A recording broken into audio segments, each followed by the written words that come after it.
Hello, Special Agents of SNK, and welcome to your newest assignment.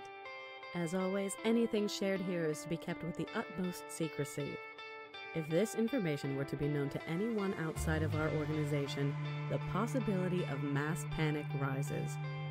There is already an underlying hysteria involved with this case, and as such, why you all have been specifically chosen to work this assignment.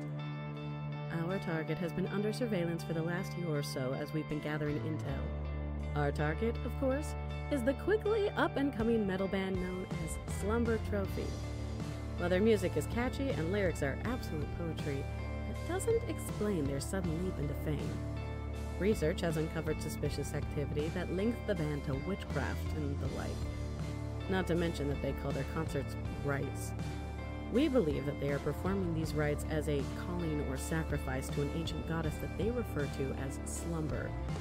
We aren't exactly sure who Slumber actually is, and our theistic team was unsuccessful in their part of the research. We have grounds to believe that they will be trying to summon this goddess to our world, and all of the most recent concerts have been building the bridge to do so. With their last show coming up, we think this will be the final push to their goal. Your jobs will be to gather more on-site information, infiltrate the fan base, and, most importantly, stop the summoning of Slumber. Agents, you'll be traveling to Blue Boulder, Colorado to attend the last concert of their North American tour. As always, lodging and your concert tickets will be covered.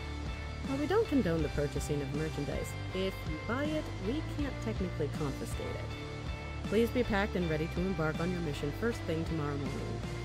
And agents, good luck. You might need it.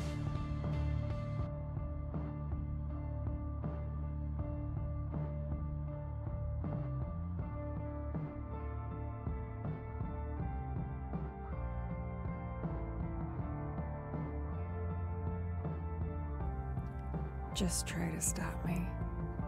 I will arise.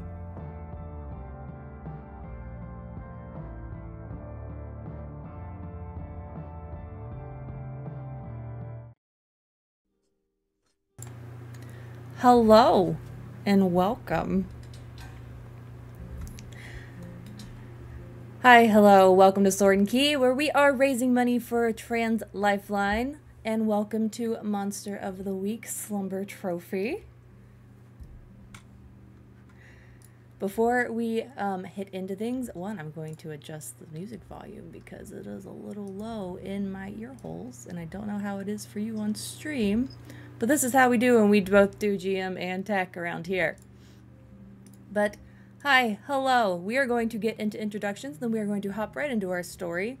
But first and foremost, it is Pride Month, and what do we do during Pride Month other than raise awareness and money for causes that mean near and dear to our hearts? So, Trans Lifeline, we are currently at our $300 goal. I will have to beg Eva to bump that up because I do not have Tiltify up currently. I am currently doing so great at this. We have met goal. That means there is a giveaway for a $25 gift card to Friday's Tea, Friday Afternoon Tea, who is one of our lovely friends and connoisseur of all things fine tea. So we will do that probably, I want to say after break. I'm going to go with after break. Sounds good to me. I make the rules here today. If you would like to donate through Trans Lifeline throughout our game tonight, there are incentives for our players. You can help them. You can help the entire party. They may or may not need it to stop the summoning of Slumber, but we shall see how things progress through the night. If they don't use them, great. If they have them, even better. So, we're going to go around and we're going to do quick player introductions, then we will get into our story and we will get our character introductions. So, starting first on my screen is Abhishek. Hey everyone, my name is Abhishek. You see him pronouns. I'm a voice actor and I like talking nerdy stuff sometimes. So yeah, I'm excited for this. This is fun. This is fun. Amber. Hi, I'm Amber, also known as Analog Amber, and my pronouns are she, they. And I'm going to be playing Cheryl tonight, and I'm very excited to share a little Midwestern joy with all of you. Miche? Hi, I'm Miche. I use he, him pronouns. And I'll be playing Krista, who uses she, they pronouns. And she is a good girl, and I can't wait to continue being a good girl and not a problem in this game. Maybe if you play your cards right, the voice of God will also call you a good girl. Gilly? I'm not muted. I was checking to see if I was muted, and I am not muted. Hello. I'm Gilly. My pronouns are she, her, and I will be playing Frel, whose pronouns are she, they.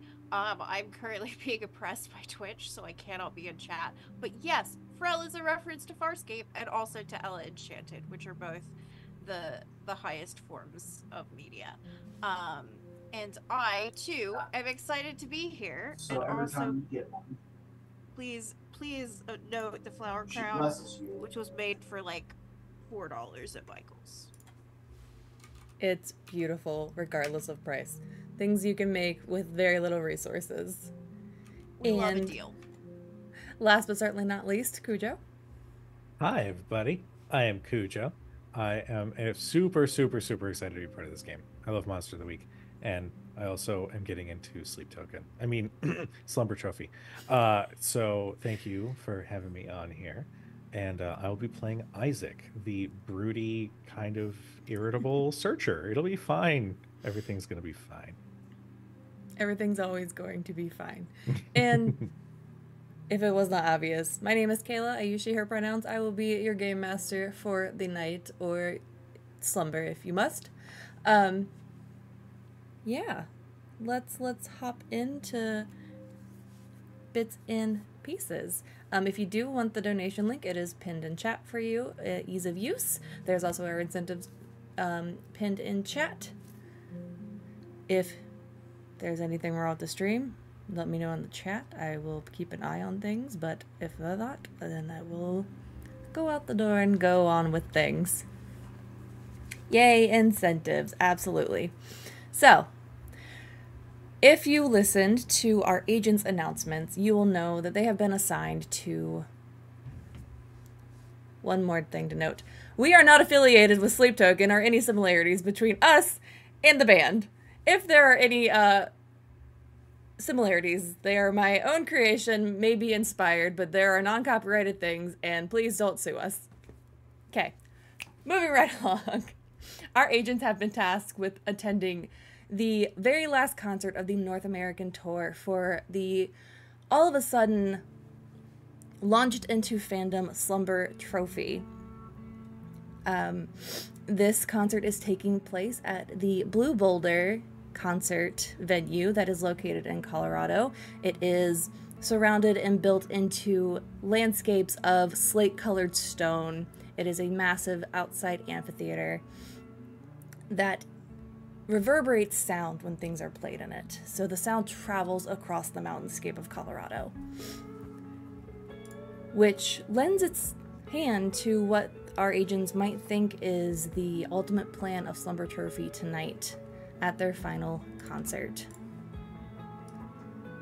Our agents have been given the information relevant to it, and they have had their expenses paid up front because their agency is nice and forgiving and will do whatever it takes to stop the summoning of some ancient goddess that could, or maybe not, ruin the entire world. They don't actually know because they don't know who she is, who they are, who knows what pronouns this ancient goddesses use. So, we are going to start with introducing characters. Everyone has, in theory, arrived at Blue Boulder. I will not make you trek all the way up the mountain to get to Blue Boulder. I will let you have a shuttle. You're welcome. This is my only gift to you today. Thank yous. So we are going to do character introductions, and then we will loop around to what your character would have done prior to actually getting here at Blue Boulder. So who would like to enter the venue first? Miche? Krista? And that definitely has nothing to do with Krista as a character. So Krista is a beautiful dark-skinned woman who has who, if you were looking directly at her, you would not assume that she was even supposed to be at this concert. She is dressed in bright, lovely colors, a cute sundress. She might have a Tupperware tucked underneath her arm that is holding cupcakes or some other kind of treat for everybody to have. And she looks probably way more excited than she wants to give off about being here. And she is looking around the venue, obviously for her other agents, not for wherever the merch is here, obviously.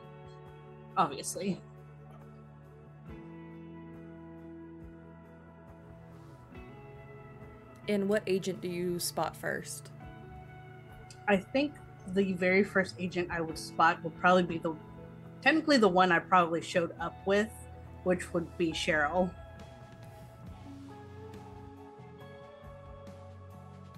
So Cheryl, she has like shoulder length, kind of like dirty blonde hair that she's pulled back into a ponytail, and she's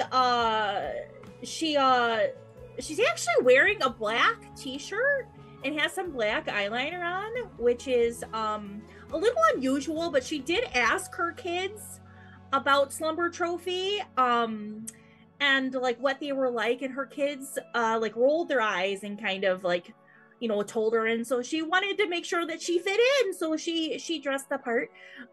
She has the biggest size purse that legally can be allowed into the venue at this point. As long as it is one pocket, size doesn't matter. Okay, so she's got a huge bag. It's huge. Like, she's got so much stuff in there. Like, if they check the bag, it'll probably take them at least 35 minutes. But she made sure she wore her comfy walking shoes just in case. She put in new insoles so that she doesn't get any like blisters, or her like plantar fasciitis doesn't like flare up while she's here. But yeah, she's definitely on a lookout for making sure everybody's here, kind of doing like a mental head count to make sure nobody's missing. Cheryl is the type of woman who would put little tiny flags on your backpack to make sure she knows where you are. Exactly. Gotta make sure you wear like the runner's vests, reflective, so we can Hi, find each Biz. And Cheryl, what agents do you see next, or do you run into? Oh my Did you gosh! bring anyone through security with you? Well, obviously, me and Krista came together. I drove the van up, so you know we had plenty of space. But you know, like, I know that Krista's got that best friend of hers. Krista, what was their name again? Narissa. Narissa, yeah, that's it. That's her. We'd probably go find Narissa, right? Because that's her bestie. You gotta hang out with her. Oh, yes. I would love to go find her, and definitely not continue hunting for merch.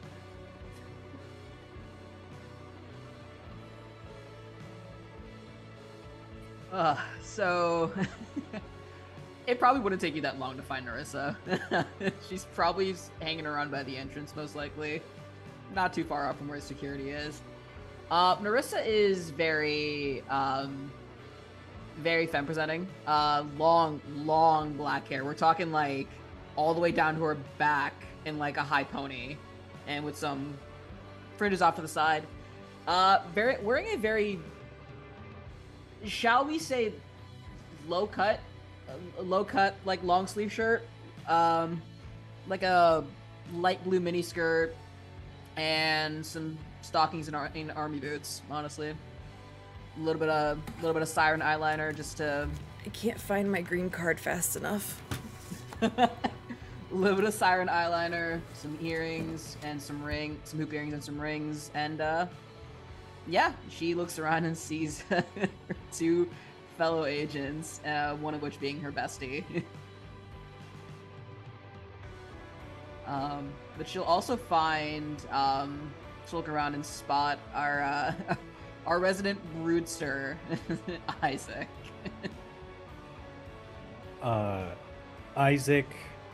typically, when not on missions like these, is very cozy core. So, like, warm cardigan, hair up in a man bun, thick glasses, that sort of thing. He's a little quiet, and he's a little... he can be a little standoffish, but he will be, like, just, like, walking up to the entranceway in full-on, like, goth rocker gear. Spikes all over his vest. He's got a big crazy necklace. He's got the guy liner on. His hair is down, and he actually has a huge sleeve of tattoos running up his right arm. And he just sort of walks up like... Does one of the tattoos say mom? You know what? No. It says daddy. Even better. Mm-hmm. But yeah, he'll walk up and yay. As an added note, he has I don't know if it's going to pertain, but investigation tools. He's got maps and blueprints and stuff on his phone. And in his pocket, he has an EMF and some sage for ghost hunting tools, quote unquote. Just because there's no way they're going to let me walk in with a full bag of all of the things that I normally bring with me on stuff like this. So That's so valid. Also, I'm very gay right now. My goodness gracious. And It is Pride Month, so anything goes. As he approaches, he'll spot Frel.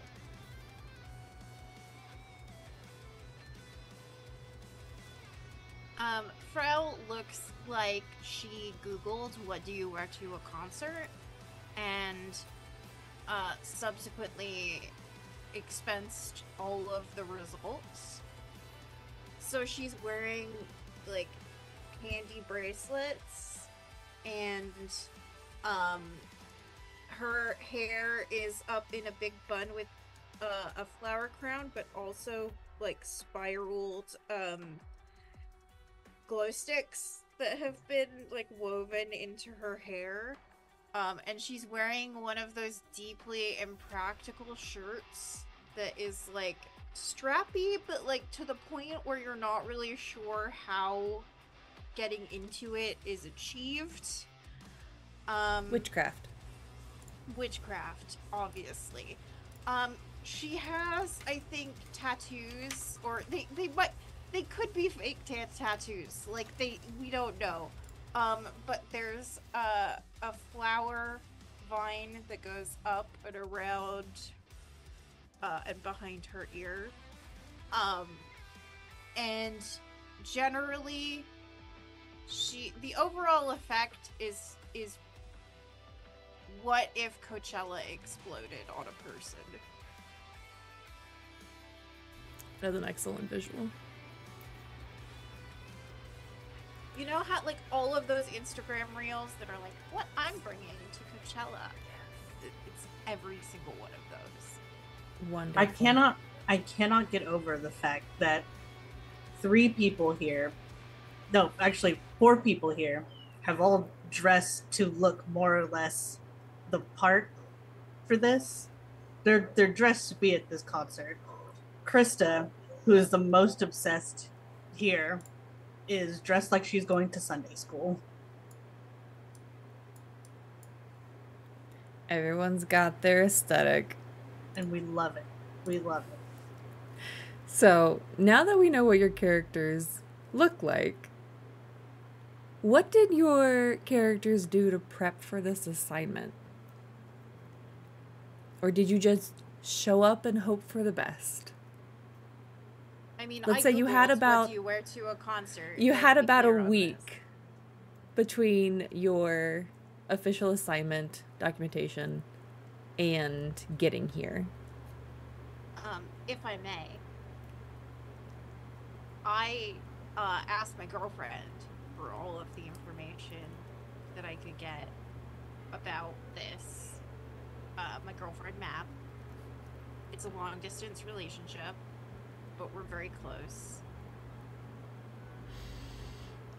Was there any specific questions that you asked?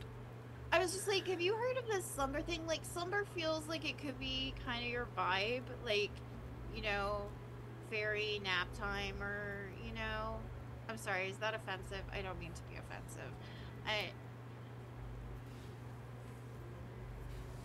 I just, like, putting people to sleep is kind of like, it's a stereotype. I'm sorry.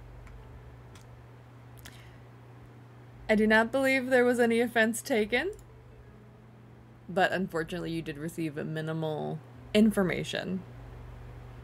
While both might be not of this plane, I do believe they dwell on different planes.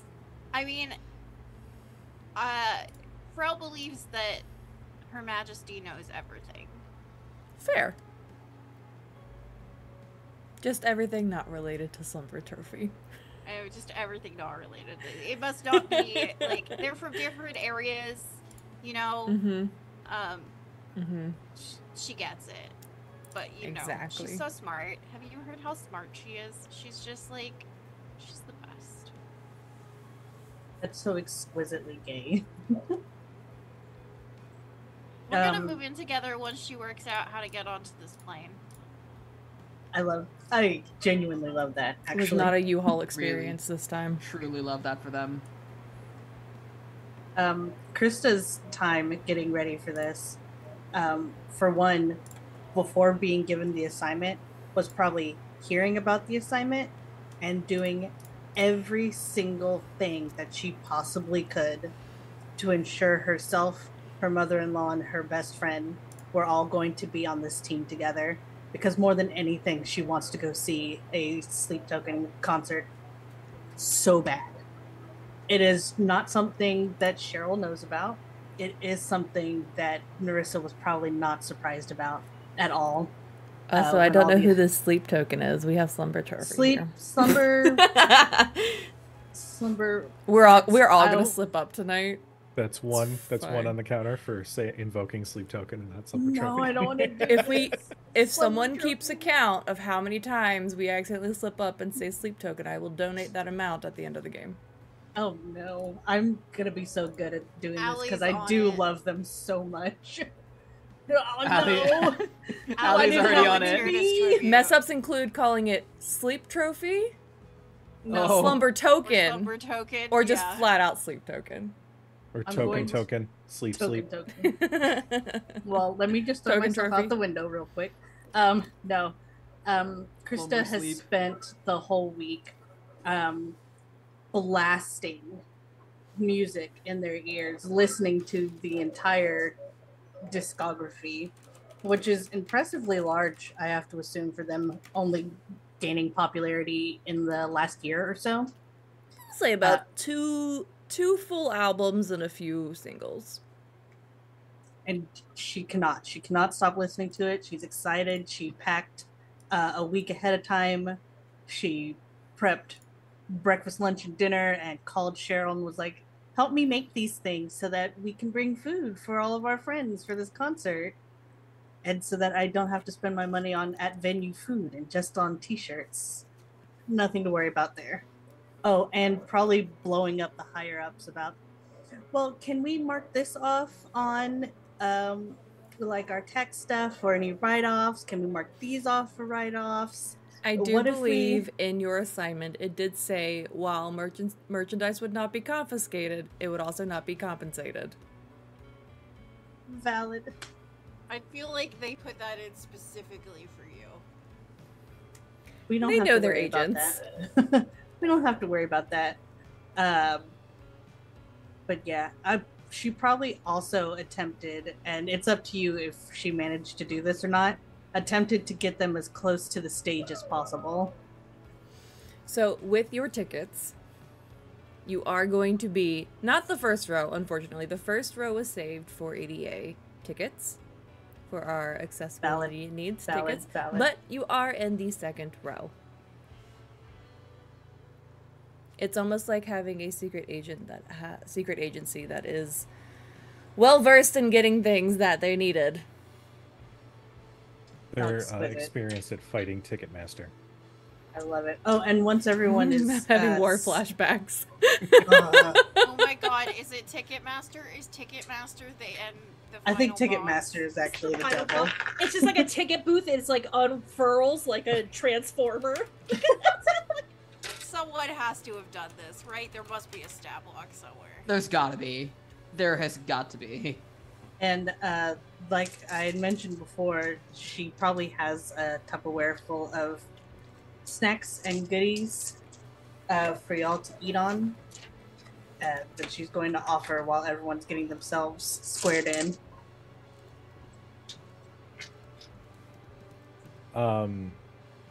Isaac, in the week prior, after getting the assignment, he's probably going to deep dive into any books or any knowledge on the mountains in Colorado.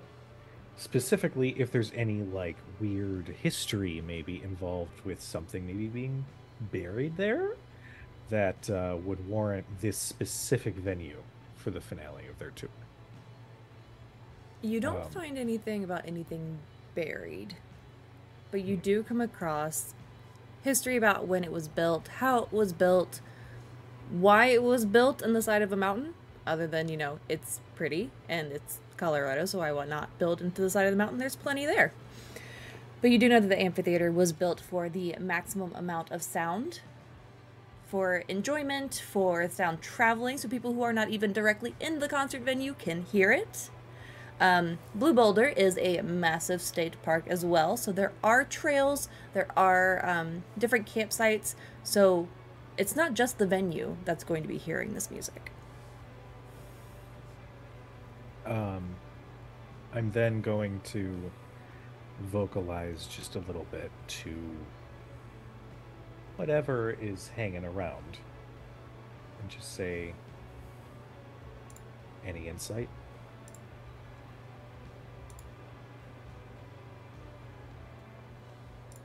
Okay. You might feel a stirring, but you don't get any direct feedback. It's almost like there's electricity in the air, but that could be an oncoming storm. The weather's been a little iffy for the last few days in Blue Boulder. It could just be the fact that there are... I'm trying to think of the capacity of the actual venue. There are about 9,000 plus individuals in a significantly small place. There could be multiple reasons, but that is what you gather. And then in the couple days leading up, he will make sure that he has a proper outfit / disguise to blend in as best he can.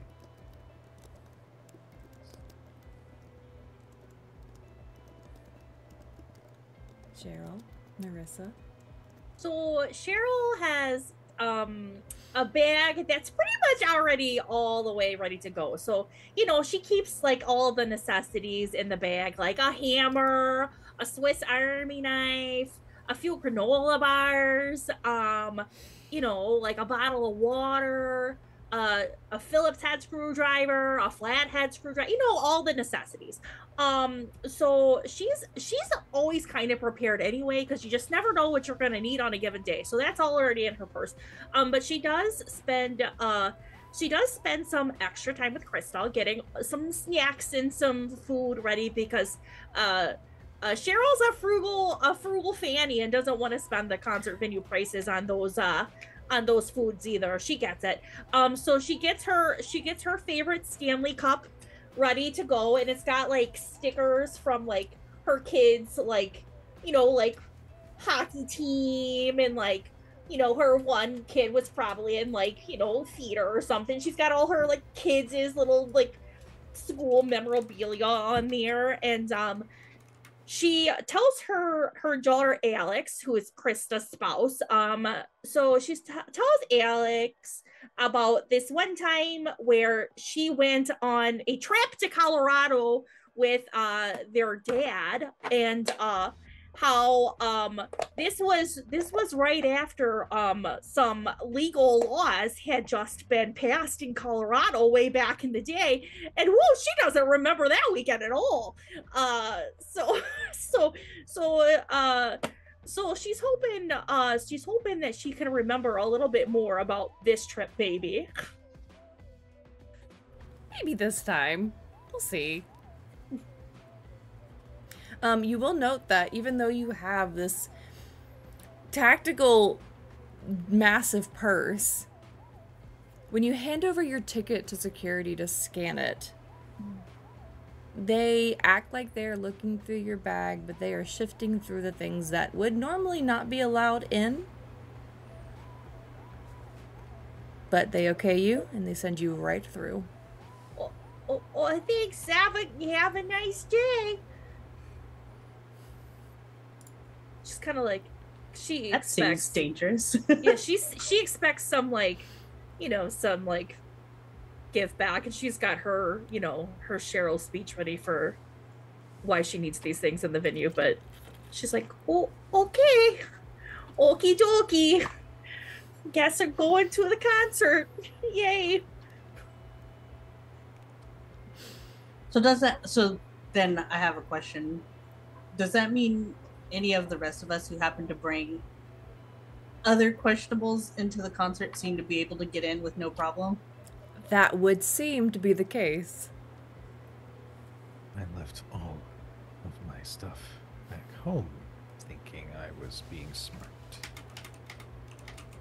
Great. This is great. Unfortunately, your ticket does not come with re-entry. Oh. Oh no, I left the hockey stick in the van. Because Krista did wander her way in with a cute little belt that seems to have grenades attached to it. They're for show, it's fine. Obviously props. Yeah. Just what's in style.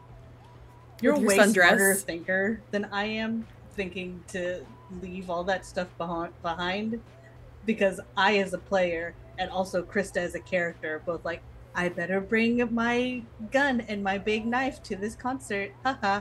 Oh, and my grenades. How lovely. And Narissa, what did you do to prep?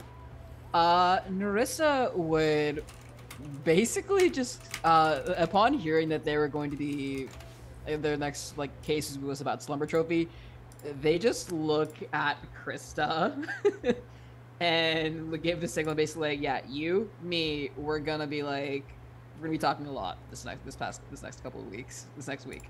But they'll mainly be looking into, I guess, the band members themselves, mainly grabbing as much info about them as they could. Which chances are Krista knows an alarming amount about them. Not I'm not going to make a joke about that because that wasn't funny. What happened? Not too much information, but enough to tell somebody else who doesn't have troughs of knowledge about the band. I think Krista definitely follows them on social media and has the encyclopedic knowledge of they said in this interview that they love Skittles and the green ones are their favorite. Yeah. So if you That would have probably be the useless researched, information I'd give you. if you have researched and you have followed Slumber Trophy at all, you would know that they don't do public interviews. Mm-hmm. They rarely do text-based interviews also. They have done some photo shoots. They are appearing on some magazines, but not at the level as some. There's very limited knowledge of who the actual band members are, as it is an anonymous band. They do wear masks during their performances, and it's hard to grasp any sort of definitive characteristic between any of them. You can tell height, of course, and you can tell certain mannerisms, but all in all, if they were walking down the street, you would not be able to recognize them outside of costume. They do not go by their actual names. They do go by their lead singer being Vestige. They do have a drummer named Twice. They do have a bassist named Thrice, and a guitarist named Quince. You do know that they are originally from, we're gonna say Scotland. That's gonna bite me in the ass later because I can't do a Scottish accent. It's fine. Even better. I gotta maybe, figure it out. maybe the voice of God will come in to help me. Get your dwarf ready, Derek. But it's gotta be a sexy Scottish. Oh no. Yeah, yeah you It's fine. just- The voice of God can do it for us if I really need it. the voice. But not much else is known other than what the band presents as their facade, basically. You know their songs. The top one that went viral on that one app called Click Clack or something, called The Beckoning. Flip Clop from Drama Llamas. Cheryl knows it's called Tic Tac, okay? We're trying to be non-copyrighted here. It's gonna be called Click Clack. I'm telling you, Flip Clop is the way forward. Make it canon. So, with your research done and your assignment given, your agency believes that they have given this case in much capable hands. They will no longer interfere. You are completely on your own. You have made it through security. You are in the venue. Are you going directly to your seats? Are you going to, some of you going to merch? Are you going to try to sneak backstage? You may be going to try to sneak into said lighting and or audio booth. There are many possibilities. Are you staying as a group? Do you all work in teamwork? I am going to express to the group that Mab has given me a gift in that because of my relationship with her, I understand a lot more about the supernatural. And so I think if I or we can get backstage, I may possibly have a little ritual's the wrong word, but like a little thing I could do to see if I can uncover some shady business occurring.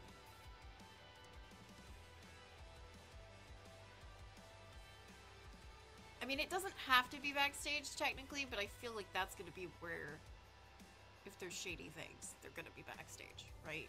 That's... Isaac is going to hear that, acknowledge it, and then go towards the merch. He'll just kind of do like one of these as he walks away. Rista also desperately wants to go to merch, but before leaving, she has hooked one of her arms into Narissa's arm so she cannot get away. And is like, I think that sounds like an absolutely fantastic idea. And I agree. That is probably a great place to go. Not because I could hear the concert better or anything, but whatever it is your partner said, can we meet up there in just a little bit? I have to go to the merch. You can go to the merch. Yes. I will go invest. Okay. Does anybody want to come with me? Narissa was about to speak up to go, like, say, hey, I'll go with you, but they suddenly find their arm being hooked by Krista. I'm like, never mind.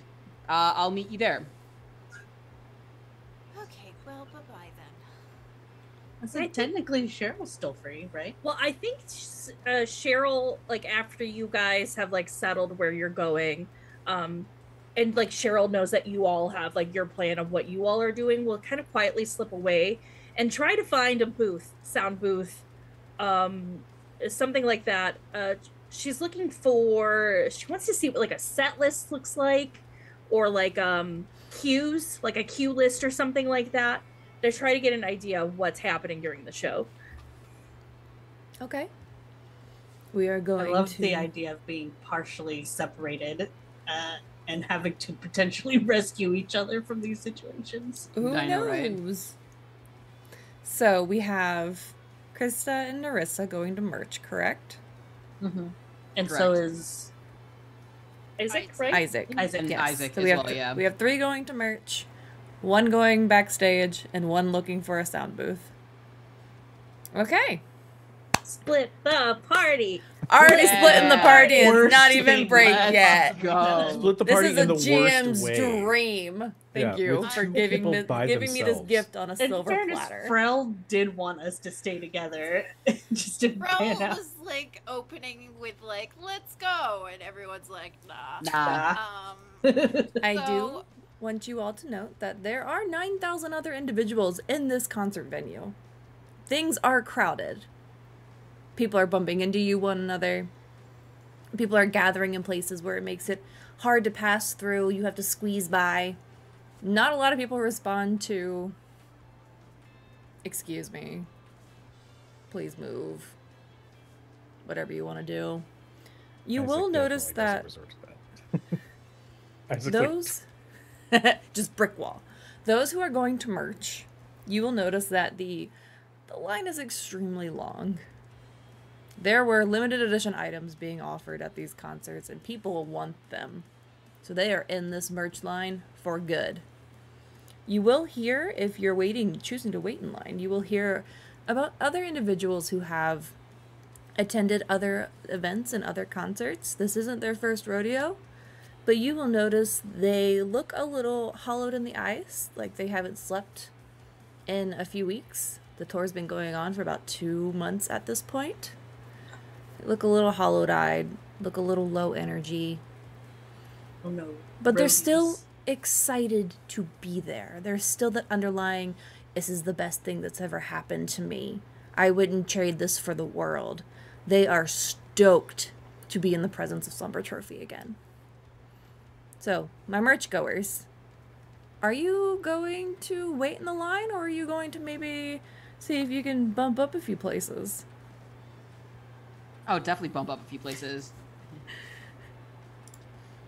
yeah. Please tell me how you would like to skip in front of the line of a bunch of metal band concert goers. I want to see what Isaac decides to do first. The people in front of us, is it clear that they have been to a past concert and they've got those hollowed eyes? The people in front of you, yes. Dogmatic. He is going to kind of test the waters a little bit, and he is going to merely just tap on their shoulders and be like, "Hey, you guys partying later?"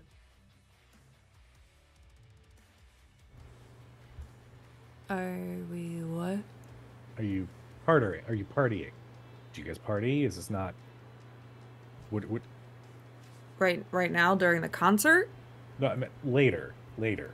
Do you party later? Are you interested in partying later? Get drinks, have fun, socialize.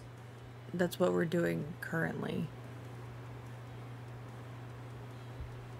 He's gonna turn back to the other two and say, "This is why I don't talk to people."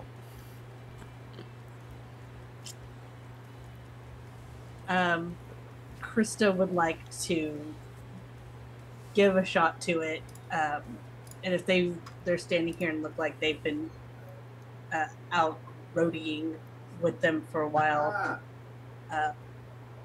pop in with this obnoxious energy of hers and be like, "I am so happy to be here. I have not been to a concert yet. I heard there's a ton of like limited stuff. Do y'all know anything about that? I would love to hear. Do y'all have any of the limited stuff? I'd love to see it. I just don't know if they're gonna have it once we get all the way up there, as I'm trying to get my other two folks to like scoot and circle around them as we're talking." So you will notice that these patrons that you're talking to, one femme presenting, red hair, decked out in Slumber Trophy gear. The pants, the shirt, the jackets, hat, the whole 9 yards. They have spent a lot of money for this band. The person with them, equally as decked out, taller, mass-presenting individual with, we'll say, close-cropped hair. So each concert's different. This concert has the really cool poster that's glow in the dark. The one that we went to last week had coins that you could get for the venue. But there was only like 400, and they will sold out within like 30 minutes of everything opening. Oh, that's so crazy. So, and everything is expensive but completely worth it. So, if you're going to get it, because, you know, you only live once, right? Oh, obviously. And I love it. And you guys look so amazing. Honestly, I wish I could look even half as cool as y'all do. And I'm going to keep talking and try to keep them distracted while maybe I scoot Isaac and Narissa further up. You have triggered their hyperfixation. Fantastic. The other two sneak around completely unnoticed. They are engrossed in this conversation, talking about favorite songs, favorite concerts, which venue has been the best one so far, what do you think future plans are going to be for this band, etc. You have unlocked something that does not get unlocked very often, unless you were in a sea of like-minded people. Krista also begins losing her mind because she also loves them. You may have to come back and get her. I didn't mean for it to pan out this way. Please bring her back merch. I promise nothing. Gotcha, Bessie.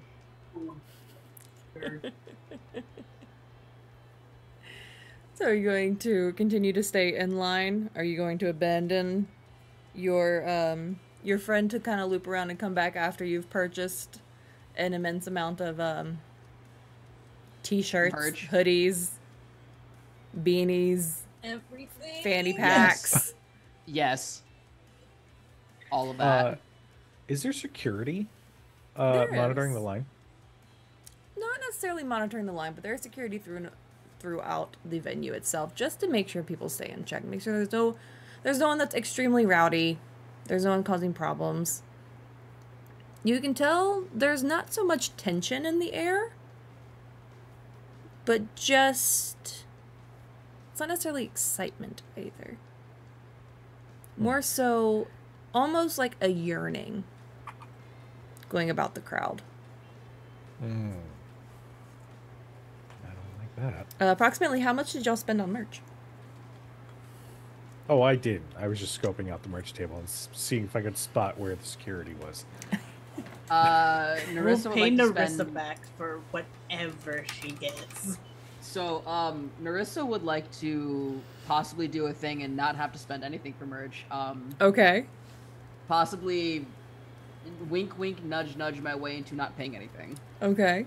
via way of some mental dominion. Okay.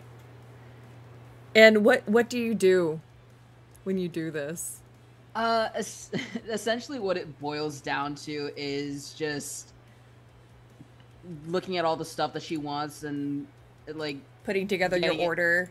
putting together her order and sort of essentially Jedi mind tricking the dude into thinking she already paid for her merch when in fact she definitely didn't. Okay. Like they definitely didn't pay for their merch just now, even though like, oh yeah, I have the receipt right here. It holds up an imaginary piece of paper that definitely is not a receipt. Okay. Go ahead and do the first roll of the game. Charm. First roll of the game. Let's go. Just double checking. It's 2d6s plus the number, correct? Mm-hmm. That's a 10. Okay.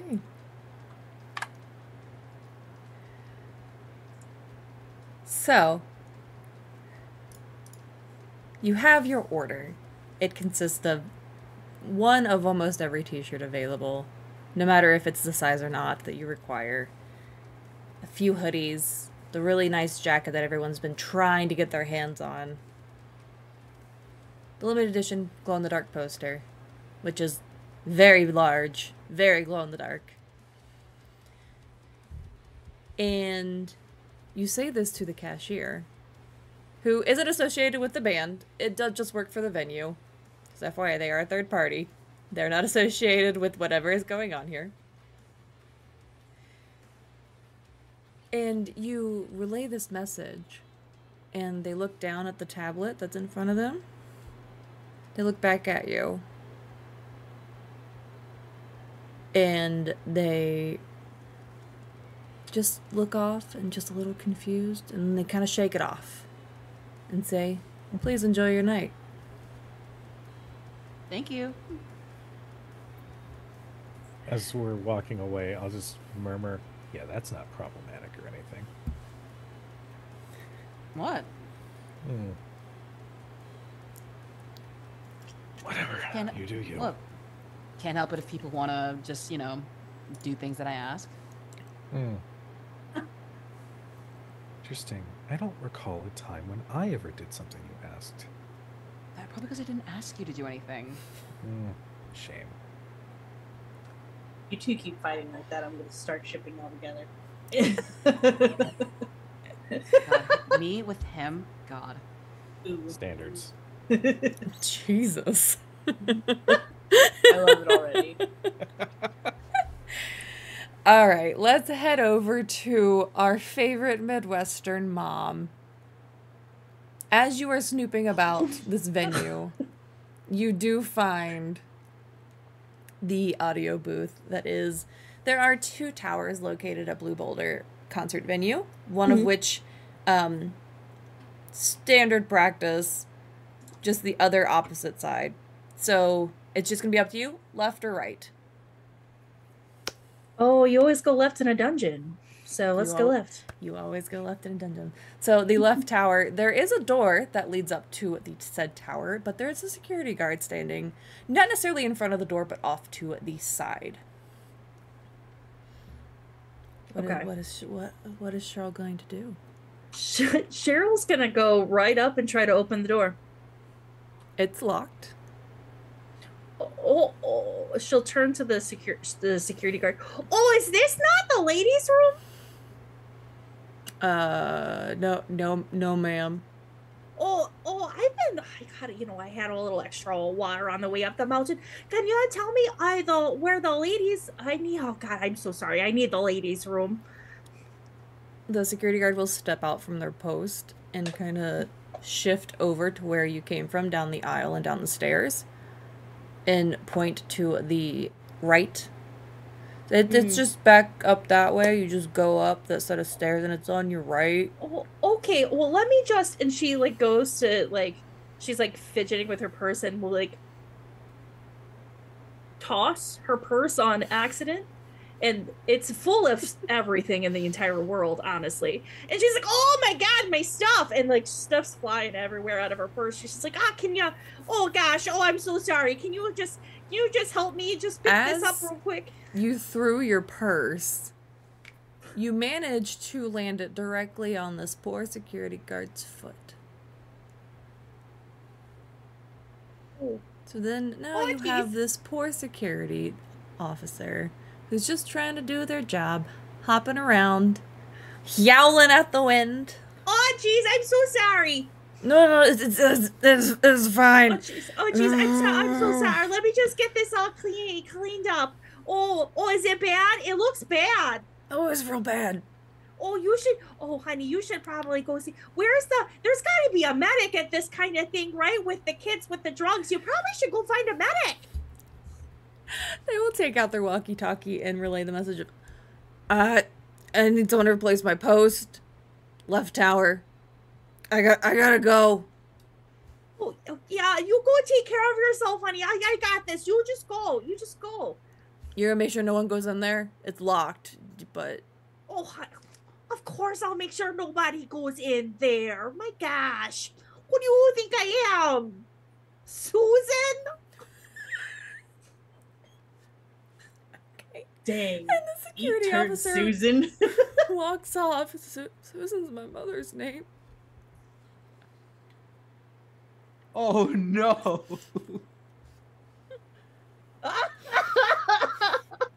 So, Cheryl Now will you have this. You have this unmanned door. Yeah, so Cheryl's like, whoop, like used to scooping up her stuff really quick. So I mean, is how's it out like lightning? And she'll take a bobby pin out of her hair and try to jimmy the door with a bobby pin and a credit card. Bobby pin, a credit card, and a dream. And a lot of willpower. A lot of willpower. So we will go ahead and give this. We're gonna call this a cool roll because you're trying to do this without bringing suspicion to yourself. Okay, would you call this a scary place? No, not necessarily. Okay. No, that's okay. The venue itself is quite nice. Is this the bathroom at a concert? That's the scariest. No, we're at the sound tower. The sound sound tower. tower. Yeah. I have never been got to a confused. concert where the bathroom has been sketchy. I've always found the bestest of friends there. No, every bathroom I've ever been to for every concert I've ever You been go to into the has wrong been venues then. absolutely terrifying. Nightmares. In fairness, I live in DFW, so every venue out here is sketchy as fuck. Fair. Cheryl rolled a 9. A 9. Okay. Mm-hmm. Okay. So as you're sitting there, you've got this bobby pin ripped open. You can no longer hold hair. This thing is as good as done after this. Oh gosh, she And feels you've got the tickle of like hairs coming out of your ponytail at the back of your neck. And Starts you've got tickling. your old used up Target gift card just jamming it in. And you're having difficulty hitting the actual latch of the door. And you're doing this, and you are so concentrated on getting this door open that you don't notice the footsteps coming from behind the door. And all of a sudden, the door whips open, pushing you backwards, falling right on your Midwestern mom butt. No, not the booty. The tech that Gio! comes, the tech that opens the door just stops and just stares at you. You alright?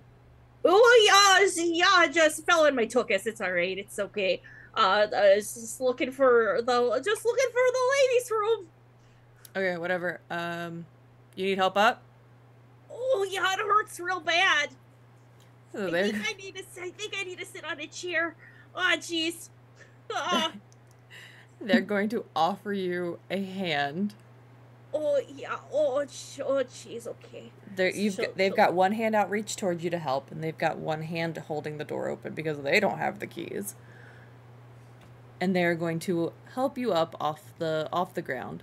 I don't have a chair to offer you, but that's an amphitheater, so you can just sit on the benches. Oh no, I know. Jeez, it hurts. Oh, I don't think I'm gonna be able to sit on the bench. Oh, okay. Let me go find someone. There's supposed to be a security guard out here. Whatever. I'm gonna go find someone. You stay here. I'll be right back. And they head off. And she goes, whoop, in there and make sure the door's shut. The door's locked. They don't have the keys. At the bottom of the steps, you do find a chair. And you have full That access little to the tower. bastard. Little so-and-so. Alright. So she's gonna look around for, like I said, like a set list, cue list, try to see if there's like a monitor. So she actually volunteered with her kids theater at the school. So she's seen a soundboard or two, she thinks, in her day. So she probably can't like program it or anything, but she at least knows what the buttons do and how they work. So she's gonna look for like just gonna kind of scan the board too to see like where everything's sort of at. Okay. So the way that it's labeled is not in a way that would be intuitive if you're just staring at it. It's definitely more of a code between bands. Now, they do have an opening band. So there's also cues for them as well. Not as many, obviously. So there are 2 different sets of, for lack of better words, I'm going to call them runes. That's what they look like to you. There is no set list readily available. It's not taped anywhere. It's almost like the texts for each bands carry them with them. Oh, got because, it. Okay. God forbid, they actually get out prior to the band performing. Gotcha. So, the runes, are they printed or are they on a screen? The little pieces of masking tape.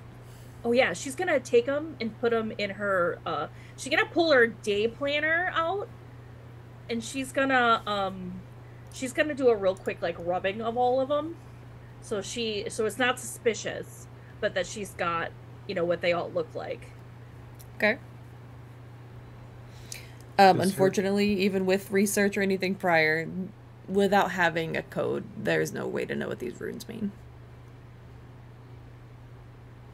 Maybe somebody else got one. It's okay. I don't need to know everything. We all need to recognize that sometimes. Cheryl knows she's got weaknesses. And we love her for it. Okay. So let's head off to our lone wolf who is back trying to get backstage. What is Miss Frell doing in the midst of this chaos? Okay, so Frel, I have a move. I'm here to work. I have to get home to my beloved, who is in another plane. But home. We have a FaceTime or whatever the fairy equivalent of that is. Dust time. I don't know. I'll work on it. It needs workshopping. And I have a move that is called Spirit Touched. Your experiences have made you sensitive to the supernatural. When you sense magical things, roll weird. On a 10, you can sense them fully. On a 7 to 9, choose either sense them fully, but they notice you too, or you sense only impressions. So what I want to do, I don't necessarily need to get backstage if that's going to be too hard, but I want to get closer to where the band presumably is so that I can pick up if there are weird vibes and possibly point to a more specific location. Okay, so the band isn't necessarily quite on site. Again, the openers are prepped backstage. They're the ones who are going on first within the next 10-15 minutes. You would know from, like, headquarters information they give you. They only play, like, 25 minutes. It's a very short opening. They want to save everyone's energy for the actual main event. So can I want to get backstage then because I want to be there when they arrive. I am going to reach into my purse and I have a notebook, like one of those legal pad notebooks. And I'm gonna go to wherever, like, what seems to be like the nearest entrance to backstage is, and go up to the bouncer and say, I have the catering truck needs to get. Can I just, like, I need to. Wait, catering for which? You would be going, like, up a ramp to get backstage? Security officer standing, obviously. What? Catering for which part? The band already has their catering. Are you catering for us? Yeah. Wait, did they buy us food? Yeah. Oh, shit. Yes, obviously. Whatever it was you just asked. Always say I need yes. to set it up there's supposed to be like a room that they want me to set it up in. Like, I can have them pull around the back, but I just need to go scope it out. Well, I'm not really supposed to let you back there, but you could be out in like a minute. Sure. Like a yeah, minute? I just need a quick like.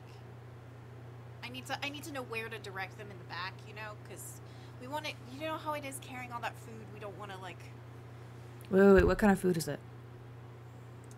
So we have a bunch of different stuff, and Frel is gonna watch really carefully for where like his interest seems to be. It's like there's like some stuff from an Italian place, garlic bread. Then there's like Wait. Did you just say garlic bread? Yeah. Is there Alfredo in that truck? Yeah. Like Olive Garden cheese grating? I mean, Olive Alfredo Garden is trademarked, so no. It's like it's like Mushroom celery Conservatory. jardine. Yeah, celery jardine. Perfect. Yeah. No, cool. You just go back there and you just hang a left when you get all the way to the top. You can't go anywhere else but left. And that should be where the back door is. Great, thank you. Don't let it close on you, it's locked. Oh, thanks. Don't tell anyone to let you back there. Of course not. I'll save you a plate just in case you get wrapped up. So then I will go, and I'm also gonna tape the door as I walk through it. Do you just have tape on you? I mean, I have like sticky notes for sure. He got it from Cheryl. Just said we have a Midwestern mom. She's it is not gonna let us also walk around it is without also a that stuff. concert venue. Chances are they're going to have gaff tape somewhere on Yeah, that I was gonna say, stage. if nothing else, I can peel like there is gaff tape somewhere here. If not multiple rolls.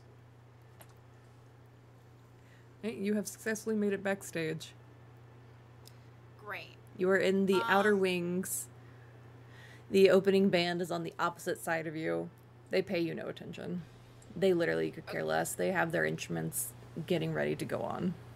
So is the main act equipment back here? Yes. It is essentially set up on platforms with wheels, so they can just wheel out the drum set onto the platform. The other guitars for the basses and the guitarists are back there as well. There are several, but obviously they are separated: bass, guitar. The only thing that's not back there is the newly released microphone stand that has banners adorned with the band's logo and what looks like cover art from their last album. Symbology. I want to find that. Okay. I want to look until I find the podium thing. If you were looking carefully, let me see. My Red Bull was in the way. Hold, please. And then I'm gonna do that move to find out if it's magical.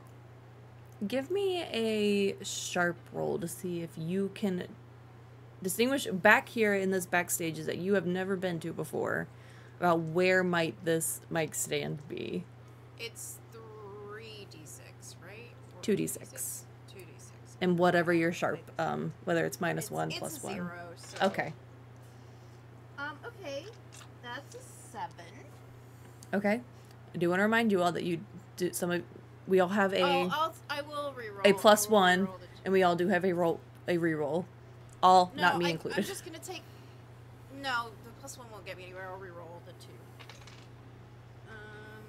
2. Okay, great. Now that's an 11. Okay. So you continuously search. Concert equipment and musical equipment, they are sealed in very nice heavy-duty boxes. They have the custom foam that is built for them. It's cut out. Everything fits into it. They're very specific spots, and everything is very meticulously labeled. If it was not, things would get lost, right? Luckily for you, that does include the nice, big, locked box that does contain and labeled Vestige mic stand. The word vestige makes me very suspicious. That is okay, the lead singer's name. I know. Okay. But it's like it's also a word for like mysterious artifact, right? Yeah, Like, it's almost like things. It's almost like they're weird. playing. I mean, here's the thing: the twice, thrice, the rhyming I can excuse as like a cute thing. Or Okay, the look, triplets, one of those. Things. No, there's just not a lot of different words for 1, 2, 3, and 4. Okay, sure. That's what they want me to think. I would. So I want to do my move then. I want to. You can absolutely do that without it being magical unlocked. things. So I'm gonna roll weird. Roll that weird for me. Okay, so I have a +1, which makes this also an 11. All right.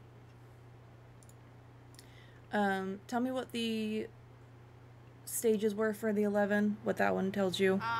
On a 10+, I sense them fully. Okay.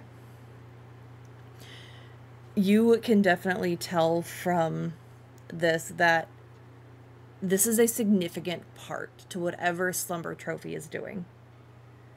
This newly introduced mic stand was not just a stylized choice. It is, I don't want to use the word conduit, but we're going to use the word conduit because I can't think of anything else. It is a conduit for this. You're not quite sure what is still happening to these people. But this mic stand is definitely a important tool in which Vestige uses to call to slumber. Added with the music and the lyrics, this is his main tool. Okay. Here's what I don't know if it's smart to use this move now, but YOLO, right? YOLO. So I have monster empathy. When I try to work out what a supernatural creature desires, I roll +charm. I don't know if it has to be present for me to do that. On a 10+, I hold 2, and then I can spend my hold to ask questions about what it wants. With the asking questions part, I would interpret that as it be having to be in, like, manifested at least. Okay. You can't ask the mic stand questions, and so fortunately, it's not sentient. It's not present yet, is Yes, what I'm gathering correct. from this, right? Correct. You can tell that this mic stand definitely holds power, but it is not the source of said power. This is not a, for lack of better words, this is not a vessel for slumber, but this is directly connected to slumber. Do we have a group chat? Is that what? You absolutely have like a text chat going on. Yeah, Cheryl uses way too many emojis.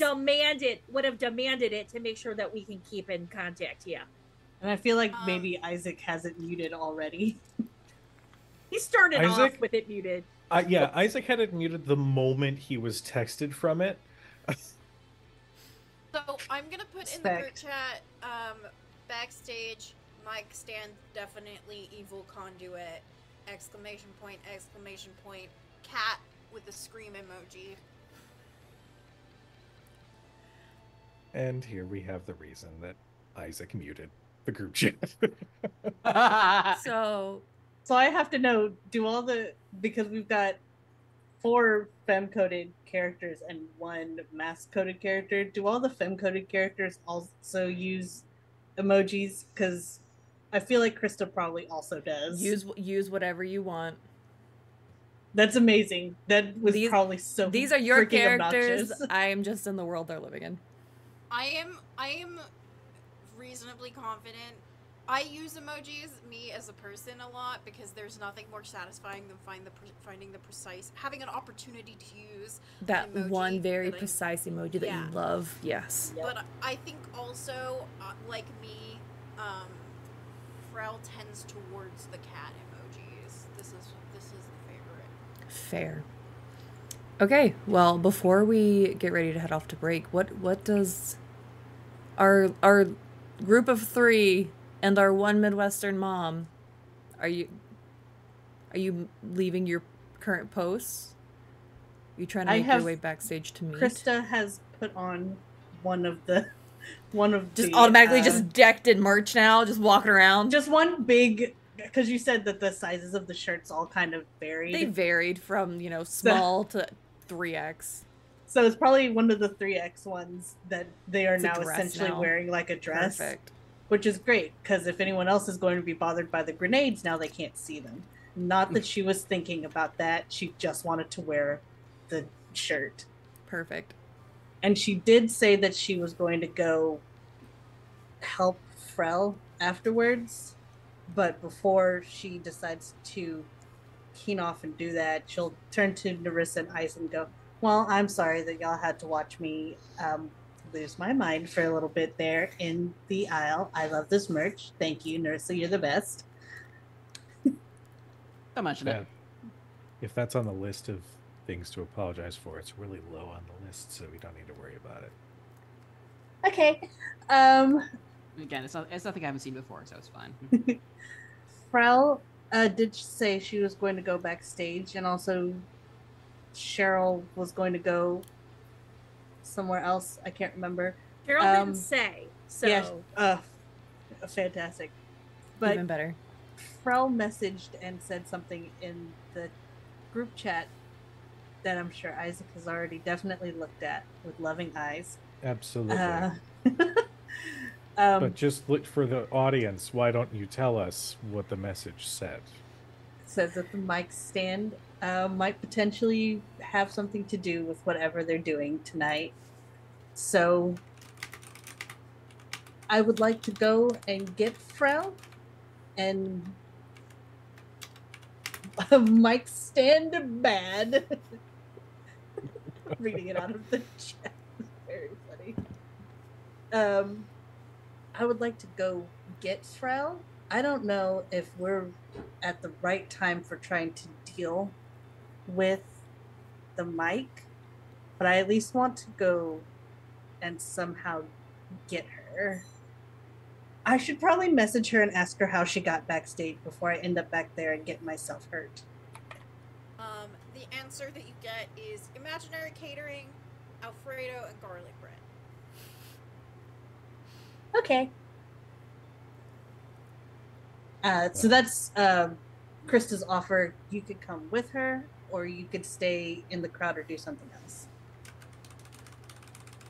Instead of hooking her arm into your arm and dragging you away.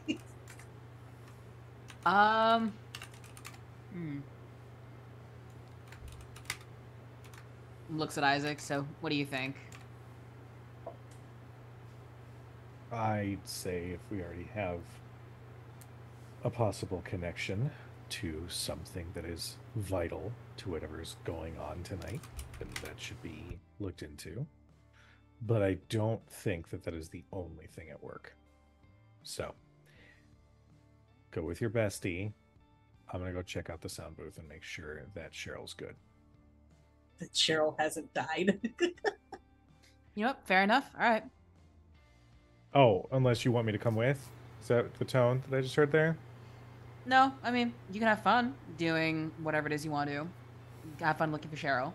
Maybe let's check to see if Cheryl is actually leaving the sound booth or if she's staying put.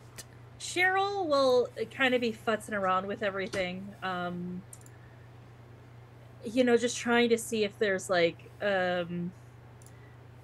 anything else she can kind of like parse off of anything, and she's got like all that she as Cheryl can handle, and she gets the message on the group chat, and it makes like she's got a ringtone because she's old, and it's like, these are my friends, like that's the ringtone. It's not, it doesn't spell out a certain phrase of takeout. No, this one because these are her friends, so she has to know right away that her friends are messaging her.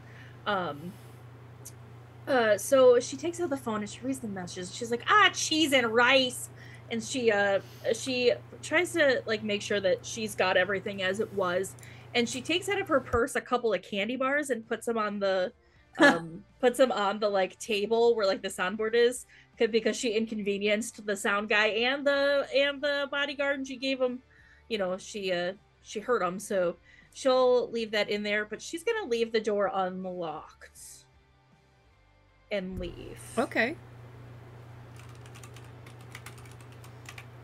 So basically we are all heading to backstage is what I'm hearing.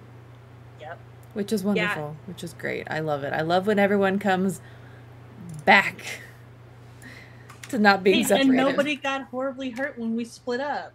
And we got some cute as hell merch. So I mean, why would you say that when we're not back together yet?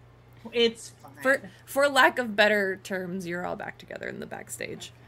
Security guard. We are all back together. I'm not gonna make you sweet talk the security guard with garlic bread and Alfredo again, because that makes me hungry. Ooh, mood. And my roommates are cooking hot dogs downstairs right now, and I can smell them. I want them so bad. Okay, so we're gonna go and take a quick 10-15 minute break. In the meantime, you can check out everything that Trans Lifeline has to offer. Not only do they offer the helpline, they do offer the helpline in different languages, which is one of the first things offered by a Lifeline and suicide hotline that is more predominantly offered to the LGBTQ community. They do amazing work, and I have been raising money for them since 2020 at this point. This is year number 4. So I respect their cause. They do great work. So I would love for you to go check them out. Consider donating if it is within your means. If not, even just sharing their message behind what they do. It gets the word out. It puts that information in front of others, because not only do they have the hotline, they do offer micro grants and things like that for people who are needing just a little bit more assistance. So we're going to go take a quick break. We will come back and join our party as they are backstage to see what happens next with Slumber Trophy. So stay tuned. We will be back. Enjoy this sweet little BRB and some vibes. Oh, Raiders, welcome in. We are just getting back from break. We are going to hop back into our story. Since we did just have a raid, we will do a last minute allowing for entries into the giveaway, because we did reach our goal. If you are just joining us, hello. Hi, we are Sword and Key. We are currently playing Monster of the Week, Slumber Trophy themed. It might be based off of a real life band. It might not be. We are currently raising money for Trans Lifeline. If you do not know what Trans Lifeline is, they are a LGBTQ-focused suicide hotline that provides other resources, not just life-saving services. They also offer services that are not in standard English. They are offered in a variety of languages and growing every day. If you would like to donate, we would be much appreciated, but please know your means. You can also not only just raise funds, but we can also raise awareness by just sharing their resources, sharing their stories, sharing anything that they have to offer. But yes, if you have not entered the giveaway for a Friday afternoon gift card, please by all means do so. We love Friday around here, and we do love to support what Friday has going on. If you do not know Friday, Friday is a beloved friend, and the teas are immaculate. But yeah, thank you for being here. Thank you for hanging out with us tonight. We're going to hop back in. We left off before break with all of our party members heading backstage of the Slumber Trophy concert here at Blue Boulder in Colorado.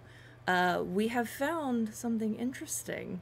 We might have found the source or the conduit of Vestige's powers and connection to Slumber herself. Now what our party's going to do after that is completely up to them. So let's just hand it back to them to see what exactly is going to happen next. Before we walk... Oh, sorry. Go ahead. No, I was purely going to say Isaac is going to walk in front to similarly part the people out of the way so that we can all move a little bit quicker. Pitbull privileges? Yep. Then that's perfect. A tall friend for this purpose. We really do. But Chris, since Isaac is walking in front of us, Krista's going to be looking at Nerissa and like motioning, not trying to say anything out loud, just like motioning to her, like, come on. You can see Nerissa. You can see Nerissa looking at her back. I'm like, really, like almost like giving like that really. Like you're crazy. Like you are crazy. But like it's almost like, sorry, go ahead. Oh, Cheryl played softball in college, so she's good. She can get through whatever crowd she needs. I believe that so wholeheartedly. Oh yeah. I will say, like, to Krista, the rest of it is like, it's a little bit hot though. Exquisite. Exquisite. I love it. Not gonna lie, make a little sample later on. Isaac, What are you guys talking about?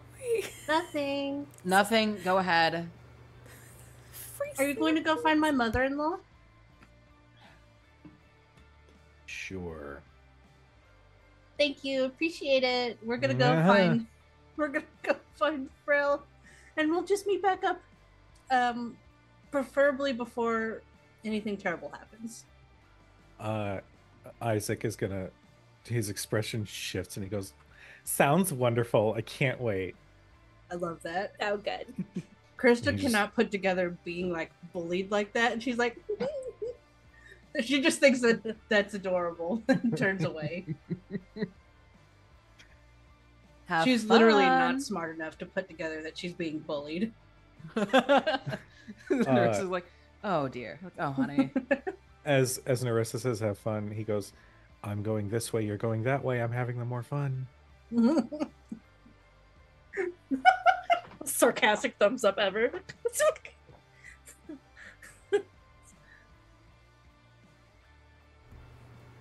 Cheryl will meet with Isaac at some crossing. I'm assuming you're headed there, and I'm coming out. You basically and, see people be like pushed out of the way a little bit before you finally see Isaac being the one like moving through.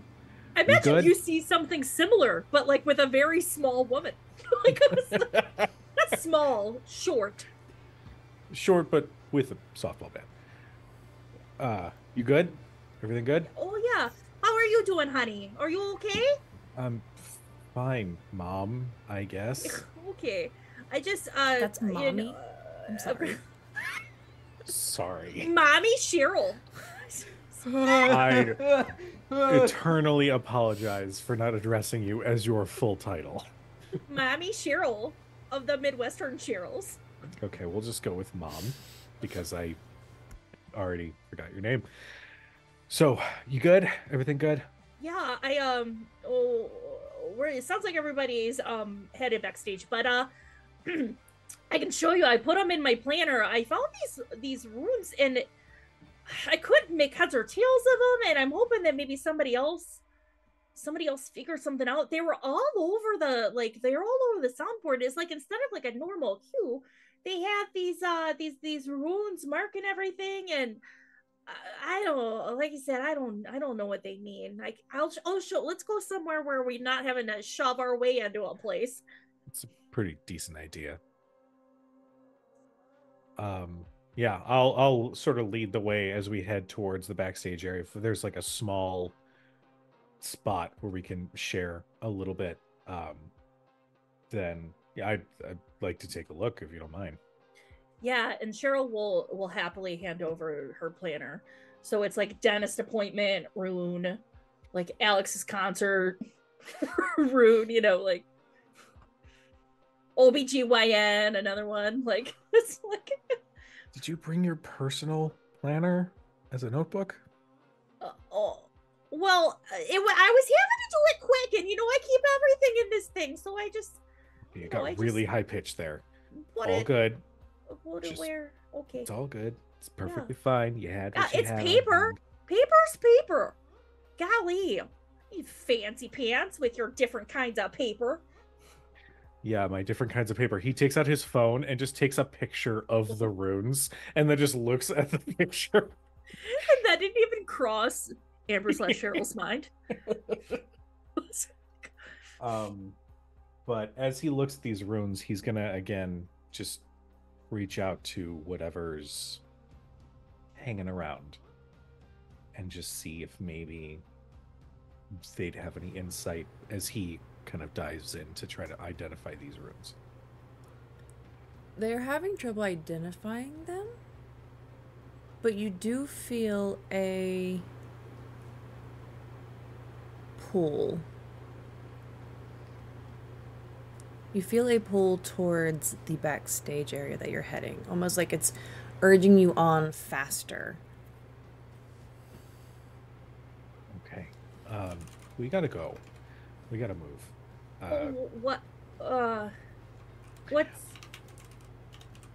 It's just anxiety is kicking in a little bit. We should probably get moving, catch up with the others. do you need some and she's like starts to dig in her bag for something. Do you need a Tums?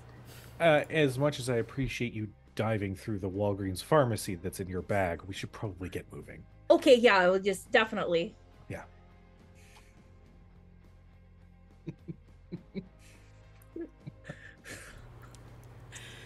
Tums? You You gotta have your Tums. It's good for your tummy. The whole Chuck. time we're on our way back, just Tums. You want some Tums? passing them out because the majority of this concert is like middle-aged, or I say middle-aged. It's probably like 30 and up. You don't see a lot of young whippersnappers around. Wow. I don't know if I'm As old enough someone- to count as middle aged yet.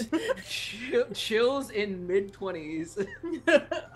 That's fine. That's cool. Being referred to as middle-aged. That's fine. Look, I misspoke, okay? No, it's okay. I'm gonna go grab my cane so I can go and use the bathroom later. Thank God I have my Depends on today, Kaila.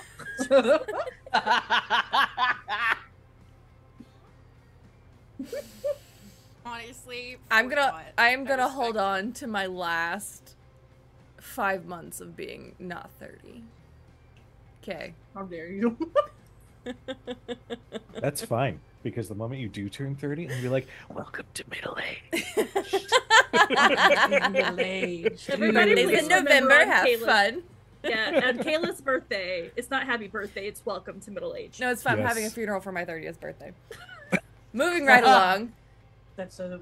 Luckily, the security guard that from earlier is still distracted by trying to find all this pasta Alfredo and garlic bread, especially the garlic bread that you, the group, is able to recombine with Frel, and you're all back together as a group. Are you disclosing everything that you found? Are you passing out merch? Did you get any merch for Frel? They Gotta did not get ask. Frel any merch. Okay. Oh, I found a loose Xanax. You need that? I mean, almost certainly, yes. Do you have like a pocketbook guide for like what medications are? Oh, Like of a, course like a she pharmacy does. guide? And she's got like some pill bottles, like one of those like 7-day things, and then a baggie of like loose whatevers that she's going. There's probably there's There's absolutely a another- Tic Tac mixed There's in. like a Tic Tac, a Xanax, like a hit of acid. Like I knew it. I knew it. I knew there was gonna be drugs in it. Cheryl! she doesn't know where they came from. She just collects them so no one takes weird things. She doesn't Does take them. Frel want? You'll take one merchandise for the though? team though. Frel didn't request any merchandise. But Frel has been like hovering around this box, like pretending to take notes, like she's supposed to be there to like fit in, like she's inventorying or something like that, like counting boxes. If or you have a whatever. notebook and a clipboard, you look like you belong. Yeah, I was gonna say, I think she puts an earbud in that to like look like she's talking to somebody. I love that. I love it. Party, you do see labeled on the box. It does say Vestige mic stand on it. Krista does everything in her power not to explode. This is the thing. It's a conduit. I think this is my theory. So you know how, because I haven't been in the audience because I came almost straight backstage, but I've noticed that people are tired, right? Deeply. I mean, Very I'm sure Narissa or Krista would probably share that. Yeah. Yeah, definitely. I'm sure you're relaying information Isaac back saw and it, too. forth at this point. Yeah. People. So life needs things to live, right? Yes. And so, what if this slumber? Should I say the name? I feel like I shouldn't say the name here. Okay, whatever. this slumber is like eating people's energy to like wake up. And this is how they, because everyone's so tired, right? And maybe when they take all of the energy, they'll like fall asleep forever or die or something. I don't know. But either way, this is part of how they're channeling it with the music and the lyrics. I know because I asked my girlfriend. She's really smart. Just waiting for someone to ask who your girlfriend is. I don't know Isaac. if anybody will, because it's not even going to pass in Krista's fucking brain. Isaac, will you give me a weird roll? Happily. That is a 13. Oh, shit. Oh, All right. Almost a Ooh. max. I was one Yeah. off of max. So that Dang. slight anxiety pull that you felt earlier, it is much stronger here. But it's not to the mic stand. It is to there's a hair in my face. It is to a folder that is on a side table about 3 feet from said mic stand. Isaac is forward enough. He'll just go and grab the folder and open it and Perfect. see what's in there. We love someone who just goes for it. Just going for That's it. not me. I don't open the doors. I make sure that they're not trapped first. If you open this Okay, folder... Well, you know, see, when you lead with that, now I'm thinking... You open this folder. It's a completely normal folder. It is not labeled... Paper. Be careful of paper cuts. It is not labeled with anything. But you open it and you find the set list for Slumber Trophy. And you find a list of lighting cues with the runes next to them that would match what Cheryl had found. Okay. So, yeah, it's a two-pronged approach, everybody. Can somebody else take this for 2 seconds? Sorry, my stomach's kind of doing backflips. I got it. Narissa's gonna grab it. Lights and music at the same time. It's the cues. It's both levels. Get the mic stand. We got to get the mic stand out of here. How big and heavy is this mic stand box? The mic stand itself is probably maybe 20 pounds. The case itself probably... I am pulling this information just right out of my ass. I'm gonna say in Make total up whatever you want. it's probably like 55 pounds. That thing is weighted so it doesn't fall. It is a thick box. Not impossible to pick up, but it's not going to be easy, and it will not be a one-person job I have a new because question. of the size. In what way is this box locked? It just has a like standard, like built-in lock that you key it open, like a flip lock. Is it breakable in any way? Oh gosh. Isn't everything? I would like to attempt to break it open as opposed to trying to drag the entire box out with us. Because I would like to offer, I don't know what everybody else has, but I legitimately did bring a big knife with me. So if we could stick it in there and maybe say Isaac donkey kicks it and breaks it open, that would be Try. cool. And also very hot for Narissa and Krista to watch. Whatever. I would like to help out with a hammer. Oh, awesome. Okay.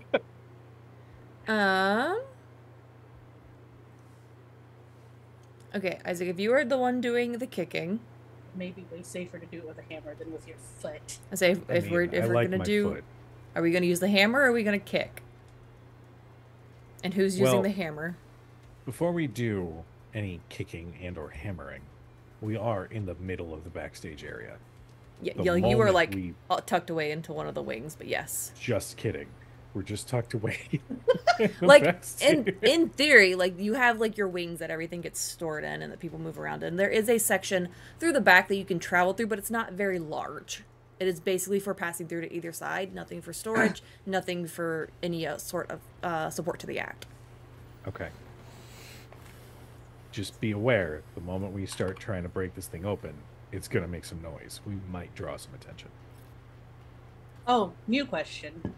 Since they were mentioned before and a lot of time has passed since then, is the headliner band playing yet?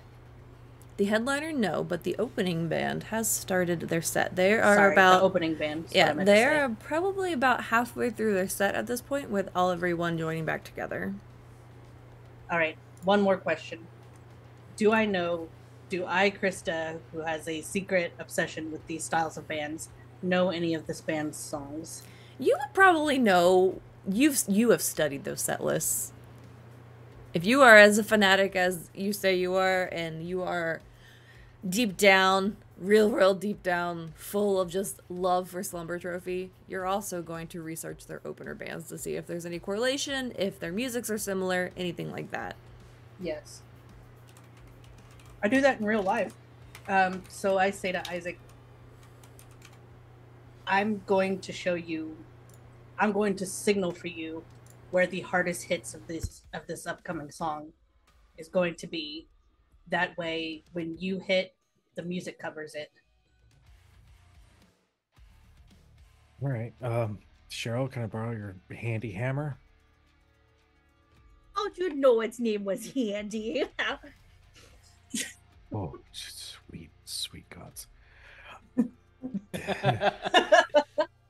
That's good. All right, then. Yeah, I'm gonna wait for the signal from Krista and swing for the fences and hope that it breaks the lock on this thing. Amazing. So I have under my cool as help out. Does that count here?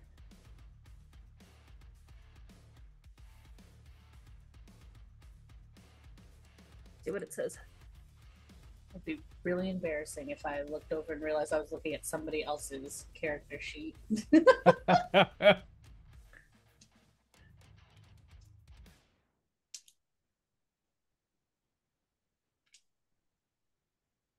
I think that's a basic move, right? So, or unless if it reads next to these little stats, that's one of the that's basic gonna be things I could do, right?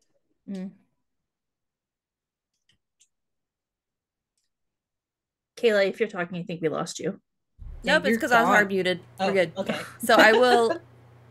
Isaac, I do want you to roll, since these are both going to be cool rolls. Not necessarily tough, because we're not protecting anyone, we're not kicking ass yet. So I do want 2 separate rolls. So Krista, go ahead and roll. Isaac, go ahead and roll and tell me what you get. Would this technically be considered an act under pressure?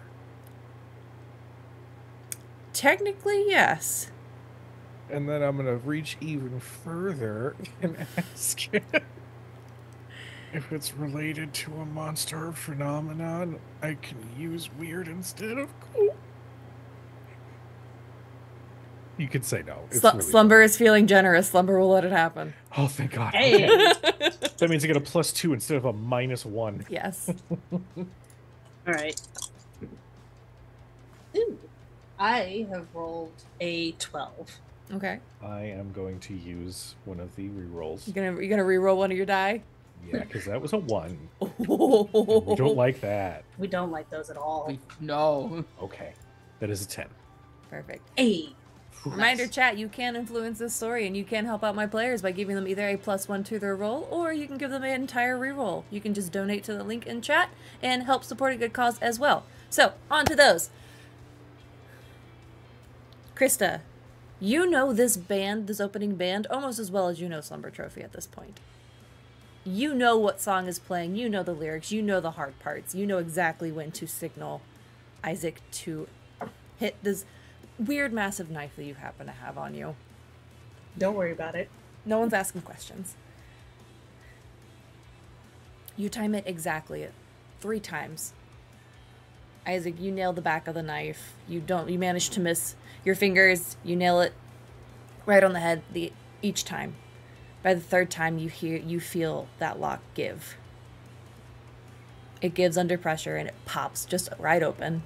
It's like it's been waiting for all of you to find it. Ooh, okay. I'll hand the basically Bowie knife back to Krista. It's a little scratched now. The end of it's a little has a few marks on it from the hammer. And then I'll hand Handy back to Cheryl. Jesus. Give Cheryl a handy. Uh-oh. Isaac. Oh God, I'm never working with you again. Okay, it's fine. I knew Everything's Cheryl was into fine. some wild stuff, but dang. Dang. Yeah, did you know she had acid in her bag? Yes. Like the Bernie kind, or Yes. Yes, both. The mind burning Absolutely. kind. Mind the burning. Both. you know, my girlfriend has a pet who like spits acid. That's so beautiful. Your girlfriend sounds real cool. Yeah, we got. Yeah, you gotta like introduce us sometime. Like, She doesn't really. So she doesn't live here. Doesn't even go here. Oh, she goes to another school in Canada? Well, if Canada is the Feywilds, then yes. Oh, I've never been to the Feywilds. Sounds like they probably have really nice plants there, though. She Isaac is. is- She does have an affinity. She's Infinity? I mean, sure. To me, That's she what I is. like to tell her. Wait, oh, wait, that's love really it. that's really cute. Aw. Isaac, love it. as everybody's talking about this, Isaac is trying to pull open the mic stand case. It's like, no, it's fine. I got it. All good. Yeah, that sounds I'll awesome. help. I'll also help. Once I you will have also once come you have the over. lock undone, it is relatively easy to open. And it is a very nice sturdy case with it's got the foam in it that has been molded and cut precisely to fit the mic stand in it. Krista almost alarmingly immediately puts her hands around this mic stand. Nothing happens. Exquisite. I am so happy to be holding this mic stand. It could have had magic energy in it and killed her immediately. It could not have. Either way, Krista is delighted to be the first fan to ever hold this mic stand. Okay, Fandor, let's get moving. Miss away. Make sure you take your picture. Take your selfie. A group selfie, like, Not post that on Instagram. The agency might have something to say about that if it is posted to social media. So maybe just keep those for personal records. Put them on your desk. Put it on my lock screen on my phone. So are you taking the mic stand completely out of the case? Yes. I notice a difference. Can I do my move again to notice a difference now that it's out of the case? Yeah, I won't even make you roll for it. There's not much a change in energy. It's about the same. You do feel like there's nothing. It's almost like you like open the shower curtain essentially. There's not really much change. You can still tell what it is. You can tell it has a direct tie to this power that Slumber Trophy is calling to, beckoning to. But nothing much has changed other than that. hey, Krista, can I have that knife one more time? Please. Unhooks it and hands it back over to him. Handle end those- because that's how we hand over knives. Always, always. The runes that we had seen on the soundboard, are they on this mic stand? Some of them. Oh, As we are, pulling it out of the case, Isaac is going to take that knife and try to deface some of those runes on the mic stand. Cheryl, you're acid. I think at the same time, Cheryl's gonna, like, note which ones, like, put a little circle or a star next to the ones that are on the mic stand compared to the ones that are not, so we can keep track of the difference. And I also, she'll take some genuinely- acid. I mean, throw some acid on the mic stand. I need that clip. Cheryl, you're acid. I love it. Krista attempts to not burst into tears because she remembers she's working. You're working, and you're also defacing something of the band that you idolize. Technically, I'm the one defacing it, and if anybody's going to be the one that you can hate for it, I'm the easiest one. It's fine.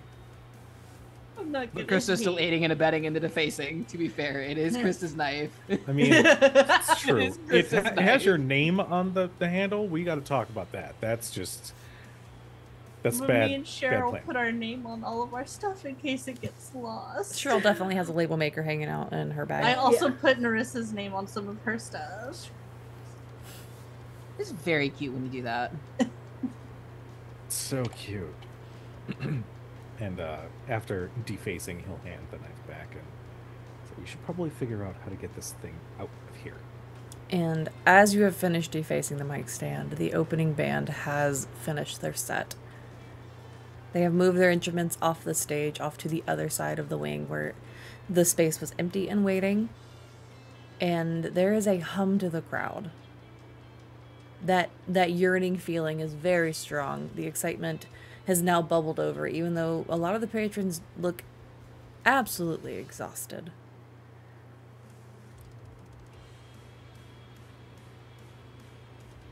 Krista is starved to see this band as close up as she will be able to see them in this moment. They don't pay you any Scampering- mind as they leave the stage. That's great. She wants to see a slumber token closer up. Slumber Which Trophy. trophy. Dang it! Yep, that's two.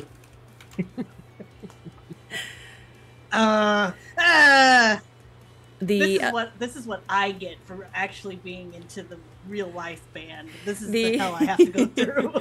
The opening band pays you no mind. They figure if you are backstage, you are meant to be there. There are reasons for people to be backstage, and if they don't have to question anything, they're not going to. Yeah, this is a venue like law, whether it's theater or music or whatever. You mind your business and let everybody else mind theirs. Exactly. Yep. You have your stuff, they have their stuff. Good to go. Good to move on.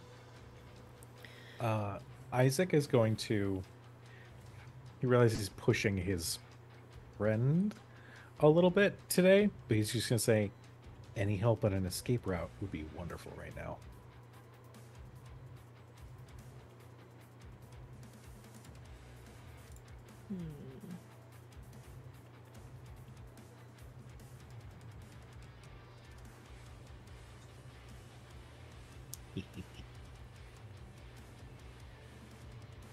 Okay.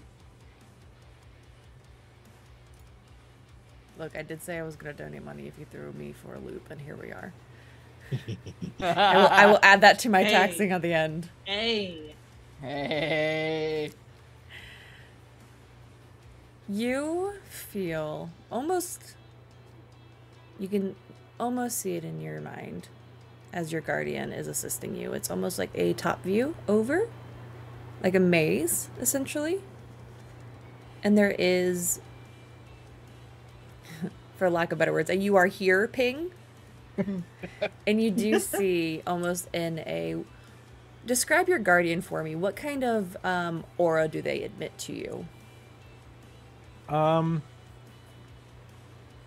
Calming, maybe a little haunting. If they were a color, what color would they be? Purple. Purple? Okay. In this overview mind, you essentially can see, with what you know from blueprints, is the venue. And it shows you in a purple line that is a little glowy just because it's nice. You can see the escape route that they are preparing for you. It is not straightforward, unfortunately, because they are taking into account security, the other band, the more congested areas around the bar, around the merch table. So it is an escape route, yes, but it is not an easy thing to do. Isaac's eyes slowly flutter open. Okay, I got it. Stay close. This is gonna be fun. And he'll sort of start leading the way. Before you can make it out from backstage, additional security, not dressed like the venue security, walk through the same gates that you all had come through. Oops. Oh. They are dressed in majority black, while the other security guards did have the more high-vis, standard yellow security shirt. These are dressed in all black, and you'll notice embroidered on the left-hand side of their shirt are the band logo, and on the sleeve you'll notice some of the runes that you had found earlier. Oh. Are we having to go back out that specific? Yes. Isaac's just holding. Oh, is you? I found this, and I was just. They're not necessarily paying you any mind, as so much as they are leading the band into backstage. Uh-oh. That's even worse. That's even worse than paying us any mind. Tuck, without saying anything, Chris is going to try and make a motion of, like, tuck it up into you or, like, into your jacket, and we're going to try and move past him. Are you wearing a jacket? I made an assumption, but I didn't. I've got like a crazy vest with like spikes and stuff on it, but I can like position it behind me and cover it with my vest a little bit, but it's gonna make moving a little weird. That's perfectly fine. I think me and Narissa can put on a very specific kind of act that will keep the. I was gonna say I can probably help with that. Awesome. Because I was going to turn to Narissa and be like, so we're going to have to act like concert bimbos. Right, if we have to, but I mean, whatever. Shouldn't be that much of a stretch. Cannot, gotta say. Screw off, doom and gloom. Doom and gloom. I know if we were doing like a longer stinted run of this, those two would be getting together. I have no guesses in my brain otherwise about it. We're gonna try and stay. Well, I want to hear what Frel has before I say anything else. I think Frel is going to wave the clipboard and just be like, "We love OSHA violations," and I love it. and is going to go up to whoever the security is that's, like, I assume ushering the band on stage. Like, there are gonna be people around, right? Whoever looks like they are in charge. And it's gonna be like, "Excuse me, I've noticed a couple of discrepancies in the electrics. I really think that it's not safe right now." They There's, completely wave you off. They are not worried about the venue. They are not worried about anyone else. They are worried about their band. That's fair, to be fair. Great. Wow. I want to find a switch. Okay. I guess while Frel is talking to them, me Narissa and Krista, yeah. Yeah, we're gonna try and scoot around behind her, being like, "Oh, I can't wait to go talk to whatever the other band was. That was Yeah. so cool of them to invite us to their." Whoever Whatever donates they're next doing. gets to name the opening band. Whoever wants to do that. I put a fire suggestion in the It was chat. pretty fire. I put a Yeah, fire the suggestion suggestion. was what? Kingdom Nation Mistborn? Yeah, Kingdom Nation Mistborn. Kingdom Nation Mistborn. Sold. I love it. Let's go. Sold. New raids. So, Frel, give me a sharps roll. Okay. Okay, great. +0. We love to see it. But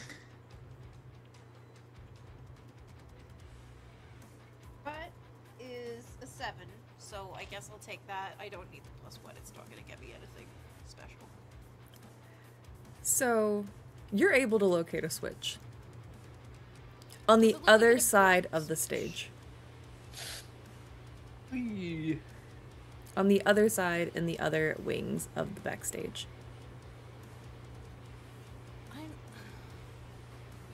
Has my girlfriend gifted me like any powers that are helpful? No, nothing. I wouldn't say fairy powers would be super helpful to you at this point. I mean, just, they can fly, right? They can fly. If she really loved me, she would find a way. She really loved me.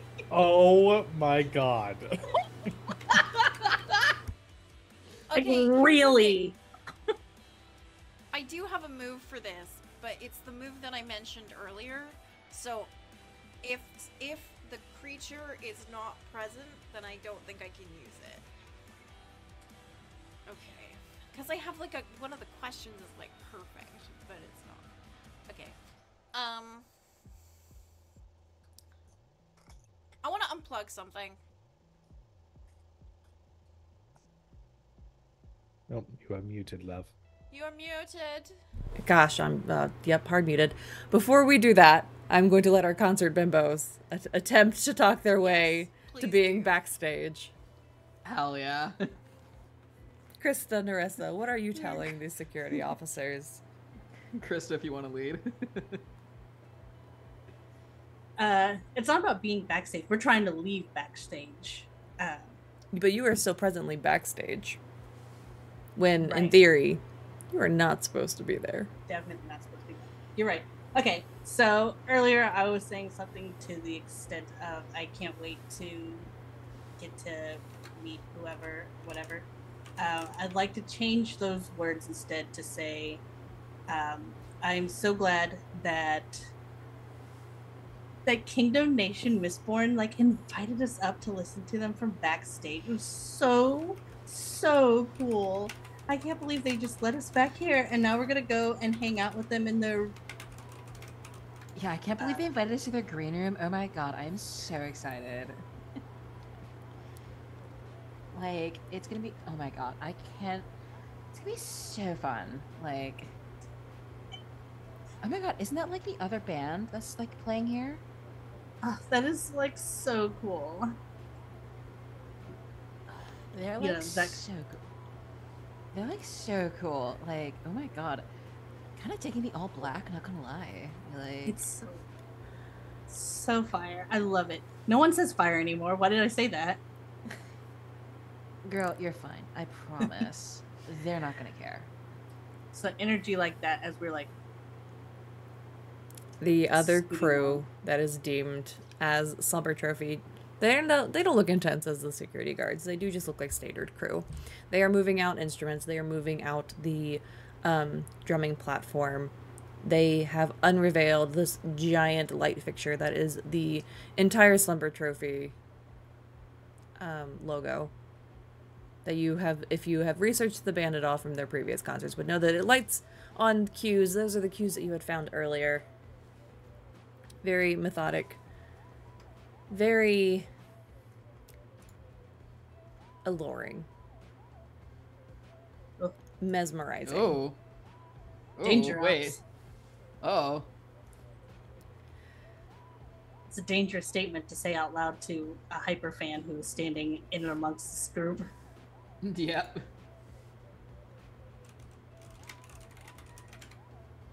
And you notice that the band isn't moving too quickly, but they are moving to be in their correct spots for entering. The crowd is cheering as they are seeing things going on. The sun has since gone down. It is getting darker here at Blue Boulder. You can see some of the lightings reflecting off of the slate rock around you. And finally, the security stands just in the wings, hands behind their backs, watching the stage.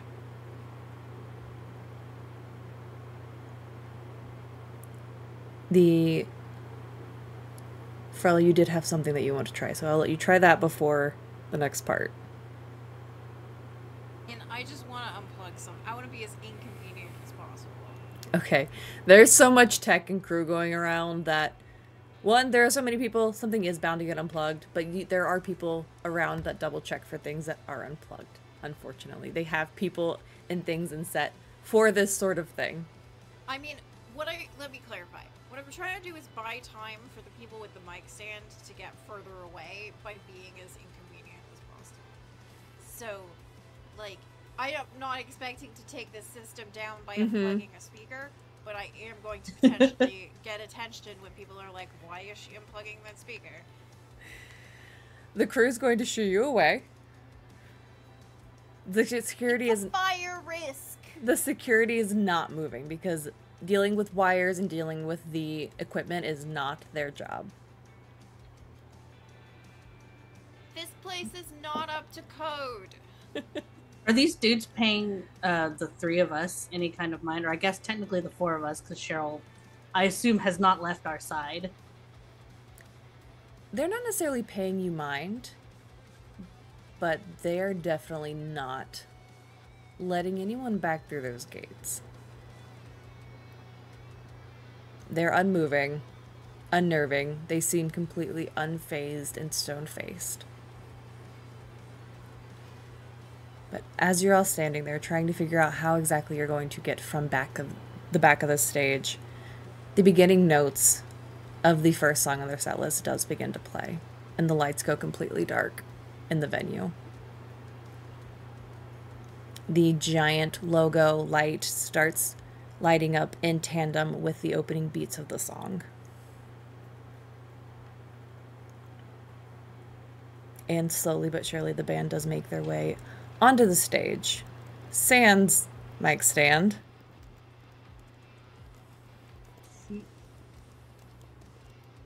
Is the gate itself open behind these security guards? No, they have since closed it. Is the way to the stage just open for anyone to go out there? It is your wings, and between the wings is your big open stage, and front of the stage literally opens right up to the amphitheater. I think me and there's Amber had the same thought. There's about a 5-foot drop from the stage to the floor of the amphitheater. But there is a barricade. As it is all seating, they don't have to worry about pits so much, but there is still a barricade for everyone's safety. So, what a terrible idea just crossed my brain. Cheryl is gonna look at their situation, which is they're in a little bit of a pickle, right? They're in a little little bit of a pickle. Apple cider vinegar. Exactly. And so Cheryl is gonna run out on the stage. And she's gonna start screaming, "Fire! Oh my God, there's a fire!" That's not where my brain was going, but works for me. Oh my God, there's a fire! Everybody get out now! I mean, I was just threatening them with legal consequences and fines. This is the next level. Oh, Frel, OSHA you is should not start gonna be screaming happy about fire this. as well. Since your voice will come from backstage somewhere. It's almost like your voices have gotten lost in the music. Shit. This music is playing so loudly through these speakers and these equipments that your voice is getting lost compared to the beats and the drums and the guitars, and Vestige's now vocals added in. Because while you have the mic stand, that does not mean that you have the mic for the mic stand. Welcome to the Raiders. Yes, we are currently screaming fire in a crowded concert venue, but it's for good reasons. It's for charity. It is for charity. I have a question before Krista decides to do something completely insane. This barricade. I've seen a handful of concerts. Are these barricades like the individual ones that if a crowd pushes too hard, they just kind of come apart? Essentially. They're not locked into place or anything. They're the standard metal gates that they have the peg that goes in the hole. I'm not going to do that motion on stage. Yeah. Yes, you know what I mean. Yeah. Krista would like to go running and jump off the stage to pull the barricades apart. Okay. these people are tired and they want to see this band. The reason they put these barricades up is because the moment they come down, these crowds become insane. I mean, it is also just standard concert. Yeah, also just standard concert. Go ahead and give me a tough roll. Oh boy. I can't wait to reuse my roll for this. As I have a -1 to it. Whoop. Hello, more raiders. Hello, more raiders. We just hit our goal. Also, we are at $400, or we are at $500 for Trans Lifeline. Yay! Woo! Is there any way? There is. Since the band is. I'm sorry, I didn't mean to interrupt you. Oh no, you're fine. I'm just gonna plug this real quick. There is a giveaway currently going around in chat for a gift card to Greenleaf Geek. They are a supplier of dice and all things dice related. So if you would like to join in, #Slumber Trophy is your entry to win. We will draw that before the end of game tonight. I will let you know game is going to go just a little bit longer. My players and I have already discussed it. So please hang around if you can. If not, that is also okay. Please continue, Krista. Is there any way, because the music is already playing, we are clearly panicked as somebody is yelling fire right now, even though we know there's not a fire going on. Is there any way that I could change this to acting under pressure?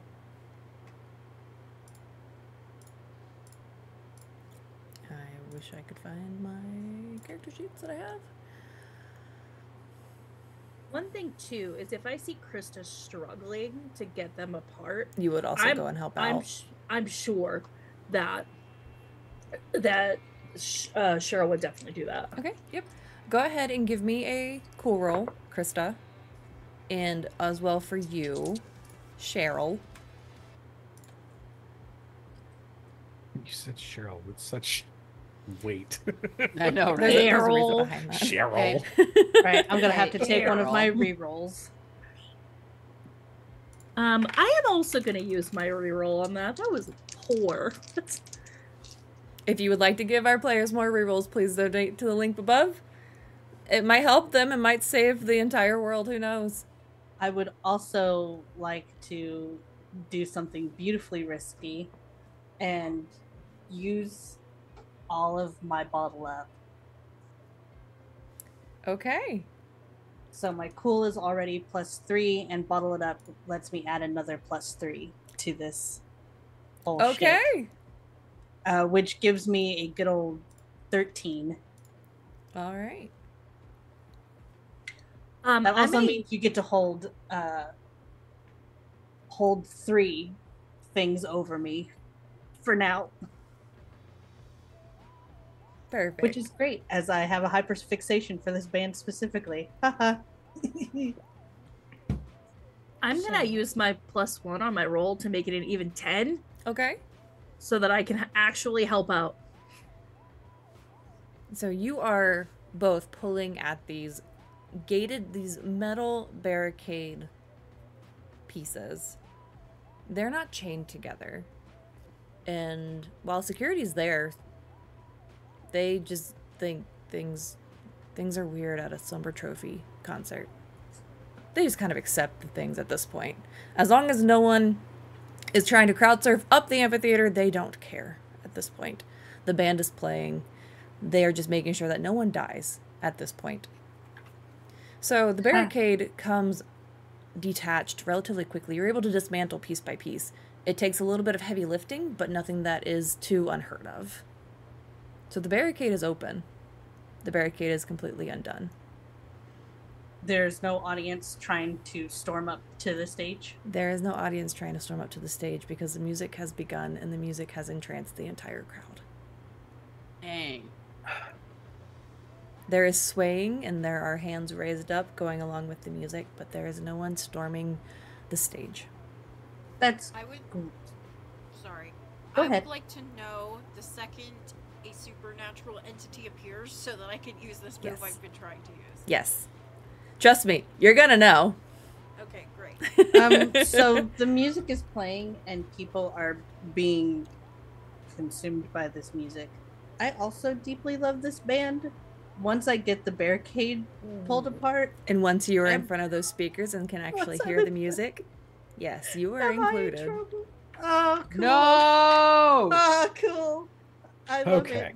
it. I'm in a You- good mood. Earplugs. We should have brought earplugs. We really should have brought earplugs. Cheryl clearly has the earplugs too and didn't even think about it. You are not completely consumed by the music. You do have autonomy. But this is your hyperfixation. This is your #1 band on your Spotify Wrapped every year for the last 2 years that they've been around. On the Postify Wrapped. The Postify Wrapped. So while you are not completely consumed and hypnotized like the crowd, you are still enthralled by this music. This is a band that you look up to, the lyrics that you enjoy, the beats that you have listened to night after night, day after day, workout after workout. So you are sitting there and you are joining in to the right. I absolutely am. And I'm not doing a great job of fighting back. I have a question. Mm-hmm. This large logo that they have that lights up with all this. From where we're at, how is it held up? Is it like attached to a beam with chains? Like what's the mechanics there? It's like a giant metal stand essentially. It's almost like Got they're like pegs and it's been lifted up and like put onto it. Mm. Is it like, say, reachable by a person? I mean, Because this it sounds like they had to put it up. this in thing is some way. standing they probably required a crane to put it on.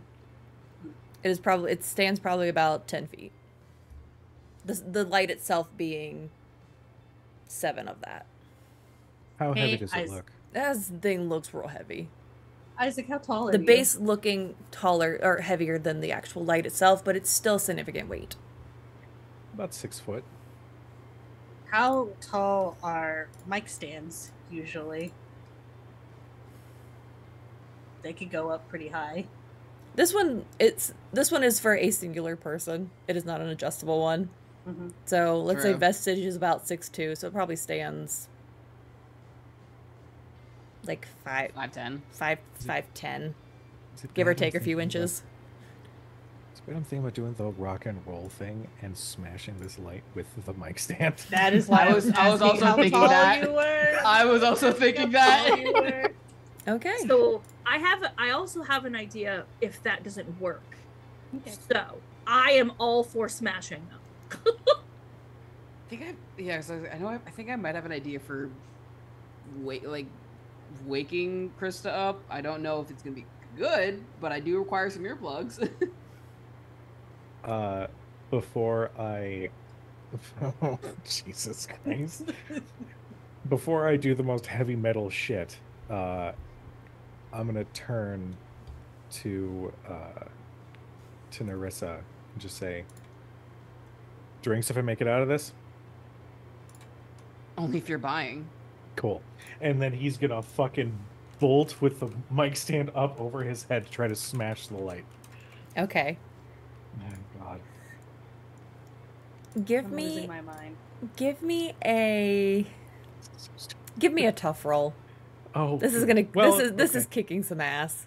Okay. Give me a alright. tough You're good roll. at this. Just for Really. inventory purposes, I've only used one re-roll or one roll of the donations. Yeah, we had- have plenty of donations. You have plenty of rerolls. Go Okay. for it. Thank you, chat. Yes, thank you, chat. You're saving our party's ass here. Yeah. Okay, now, I'm gonna do a reroll. I will say per roll, please only use up to like Only use 3. one? No, you can use Okay. up to 3. Okay. Oh dang. I love it. Fair. Yeah.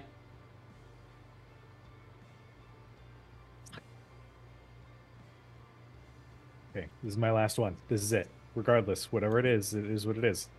I believe in you. It's a 9. Okay. It's a 9. 9 good? isn't bad. Not 9's the not worst. bad. It's literally still not a the worst. success. Okay. There's just a but. Okay. I'll take There's the a lot butt. of really dangerous butts that could happen in this moment. There so many are. dangerous butts. So there is a lot of chaos going on at this point. You have Krista and Cheryl who have dismantled a barricade. Krista who is now enthralled by the music. You have Nerissa debating on what to actually do to wake Krista. And Frel is just waiting patiently in the wings for her girlfriend to tell her that someone is here. Isaac, you run. You are jumping over cables, jumping over stray equipment. It's all taped down, but there's still cables. Cables can be thick and dangerous. And trying to make it back past these platforms that this light is behind. It's a feat of pure adrenaline, pure athleticism. You have to want every ounce of this. So you put every ounce of yourself into it. What end of the mic stand are you using to swing? Top or bottom? Probably the bottom, because I'm guessing that's where the weight is going to be. Okay. Do the most damage. So you are are you swinging it like a baseball bat? Yes. Okay. So I don't know if you've played a lot of baseball in your life, Isaac. But maybe you've certainly watched a game or two. You take the mic stand and you go to swing and you hit the light probably where most of the lines meet. You can see our Slumber Trophy logo at the bottom towards where the captions are. Probably where it meets at one of the triangles with the diamond. It's probably one of the more crucial parts that would make it completely crumble. It doesn't, but it does shatter, causing the lights to flicker in an odd way. It does not light on cue with the music any longer, and it is essentially it's a broken neon light. LED, because neon is out of fashion at this point, but it's broken nonetheless. The mic stand has broken off from the lower third to the top half. You now have the one piece still left in your hand where the bottom is lodged into this light. With that, the first song of the set list has completed. And with the breaking of the mic stand, there is a slow pull of black smoke that is emitting from the bottom lodge that is lodged into the light. Yes, slowly. Like you're saying, that there is a supernatural entity present. Almost. It is slowly filling the front of the stage, and it's almost hitting the barrier of the stage and rolling up and over. So it's not quite hitting the crowd. But it does fill. The crowd does not seem to notice at all. And it almost fills, almost like when you would fill a fish tank glass up with water. Continuously. The band seems unfazed completely as they stand there. They do continue to play music, but it is less for entertainment. It is more for worship.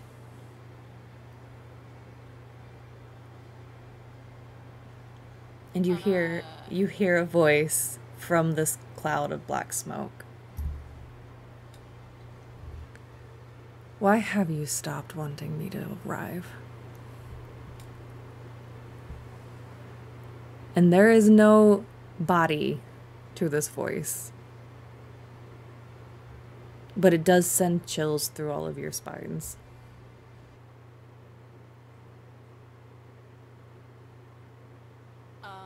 I would like to do the thing. You can do the thing. So monster empathy, I roll plus charm, and then I get, if I succeed, I get to ask questions. Okay. I get a hold that I can spend on the questions. Mm-hmm. Oh yeah. That's too many dice. Let me put one of those down. Okay. That's a 10, and I think 10 is the success regardless, right? Mm-hmm. I don't need to, Yes, okay, I don't need to add the plus one. No. So I hold 2, and I can spend it to ask the following questions. So the questions I can ask are: what does it most desire? What would it accept as good enough for now? And what would distract it? And I want to know what would distract it first. Okay. Are these questions that you are asking the entity or are just about the The entity? keeper. I'm asking about the entity. I'm asking you about the entity. Okay. Distraction for slumber.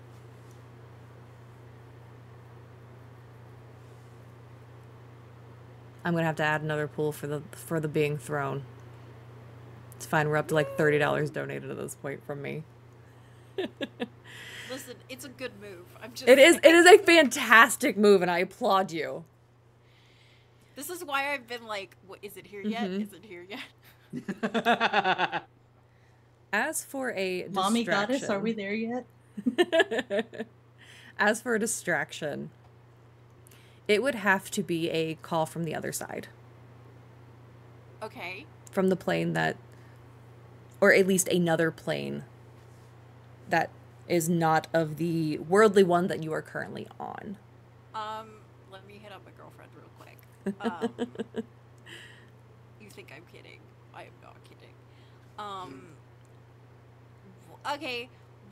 Let's do what would it accept as good enough for now as my second question, because I also think I know what it desires and I don't want it to have that.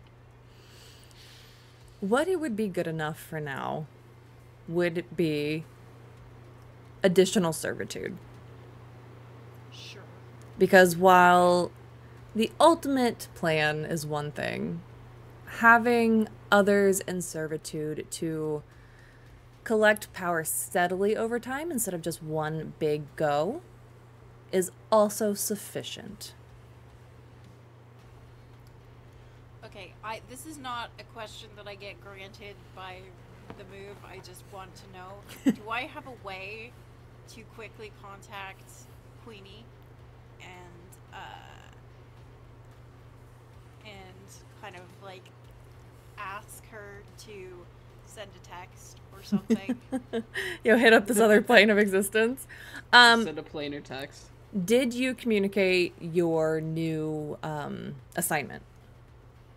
Yeah, I think that as soon as I got it, I was like, oh, I'm sorry, honey. I know we're supposed to have dinner tonight, but I have to go to a concert. And I know you have your, like, court thing, so I know that you'll be super happy, and I hope that the dancing is really good and that the Archfey brings the correct potato dish.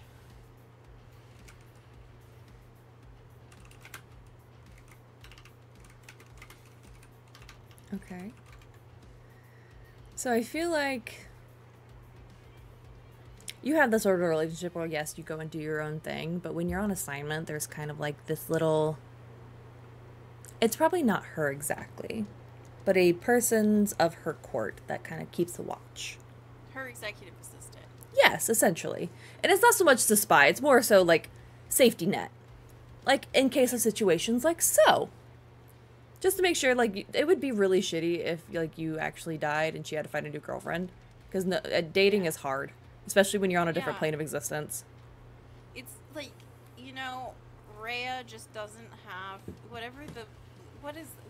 I know, I should have prepared what the Fae equivalent to Rhea is, and I didn't, and I forgot that. It's fine, it's your world, we're just living in it. It's Monster Seeking Monster, the app.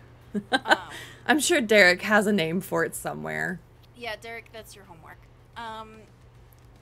But I ask if there could be, like, a distraction to give us... Because basically, I know that I can't do anything effective, but I think if she can buy us time, other people can do effective things. Okay. So just, like, having someone send a text that's like, hey, Slumber, did you leave the kettle on? Or something like that? Or your house is on fire? Or I'm eating all of your servants? Or whatever it is. The executive assistant has gone off and taken the message. Great. It's thanks. unfortunately not an instantaneous thing. But Say the what message XO, is XO. the message is going. XOXO. As you have done this, you all find yourselves essentially consumed by this darkness. By what is essentially slumber.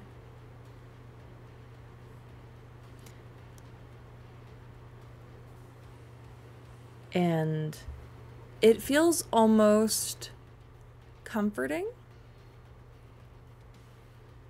Like you are wrapped in a cool comforter.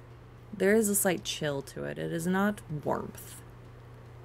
And it is not... What's the word I'm looking for? Nope, it's gone. Okay, moving on. You could stay there. It's almost like when you get too cold and you fall asleep. You eventually come to be at peace with it, and then you go. You hear a voice in your mind. Again, no body to this voice. But you do hear, and Krista, you are involved with this. You are no longer completely enthralled by the music. Why do you try to stop me?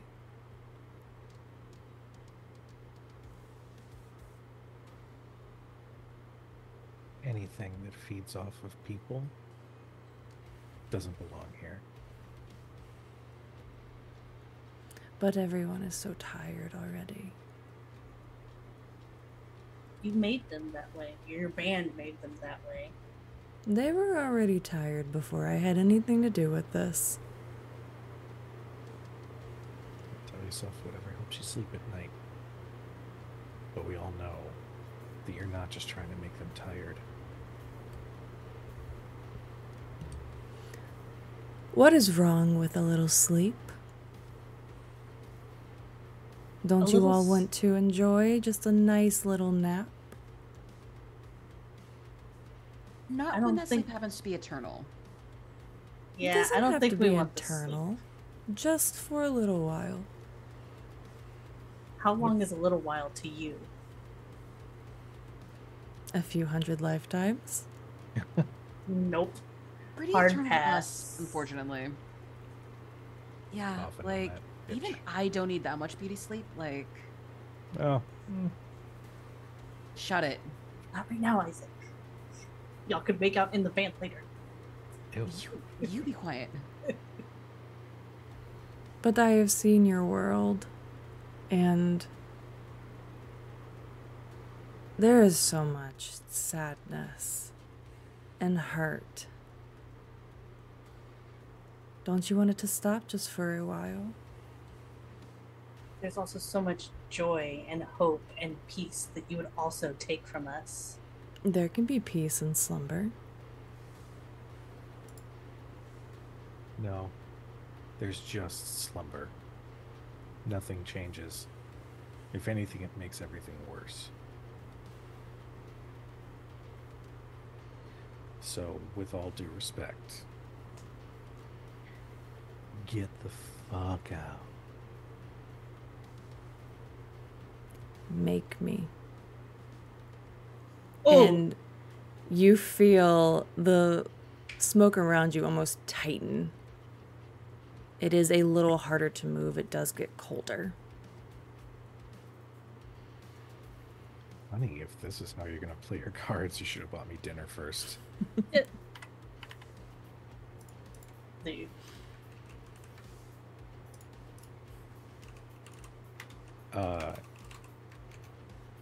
Isaac is gonna reach past that presence to something else that has been watching over him, Okay. which is what woke him up to all of this. He's just gonna look straight up at the sky and say, "Hey, this slumber honey is kind of trying to steal me away. Are you really gonna let that happen?" Ooh. That sounds like... But Frel knows that her girlfriend doesn't know how to get to our side, right? Is that something that you know? You're very muted. She can't really visit in the traditional sense. Sometimes she sort of manifests in various ways. Her powers extend, but not her physical form. Is there any way you can get her to extend here too? Obviously, I can't ask you that. I mean, I sent her a text. That's right, the text. You know, or like more accurately, probably like 16 texts. Oh, I know that feeling. A lot of cat Plain text. emojis. Lot of cat cat emojis. Like the Yeah. Tons of cat unhappy- emojis. The frowny cat emoji. The frowny cat. So, I mean, the real question there is, I don't know. God, can my girlfriend come here? So, 3 deitic beings All come fighting crashing over down. all of you. How does that feel? Super hot. I would write fan fictions about it. I mean, it's nice to feel wanted, I guess. Narissa gets it. Narissa gets it. Isaac, go ahead and just give me a standard roll. The 2d6. Okay. That is another 9. Okay. Not bad. You feel the connection to your guardian. It is a little weaker than standard, but you still feel it, and it kind of pulses in reaction to what you said. What does your guardian look like? Does it have a manifestation? I imagine that they would appear as like a standard spectral femme presenting ghost. More like ambiguous. Like it's a shape you can like it's you a can shape. tell it's femme Yes. presenting, but there's no exact details of a face or anything Exactly. like that. There's you no see like flowing hair Yeah. and like a dress that's just like in the ever same flowing. purple color as before. Yes. Okay. So in this darkness that you are in, this form does flicker in. You are not in a different plane. You are not in the same plane as Slumber. Slumber is trying to bridge that gap. And it was almost like the rite was almost complete until you broke the light in the mic stand. Hey. So you are not completely disconnected from the real world. Your guardian is still able to make it through to wherever you are. You are essentially in the middle of this bridge. Slumber is basically trying to trade places with you and the plane that she is currently in. Your guardian is there and stands next to you, ish. Again, not a defined form. And you can feel the tension around you that was in this black smoke kind of loosen as Slumber realizes that she's not the only deity here. There is someone else in play. Turns out I'm spoken for, honey. And you don't get a response, but you can almost feel frustration behind the fog. And then you feel it waver as if Slumber is being pulled back towards the other side of the bridge.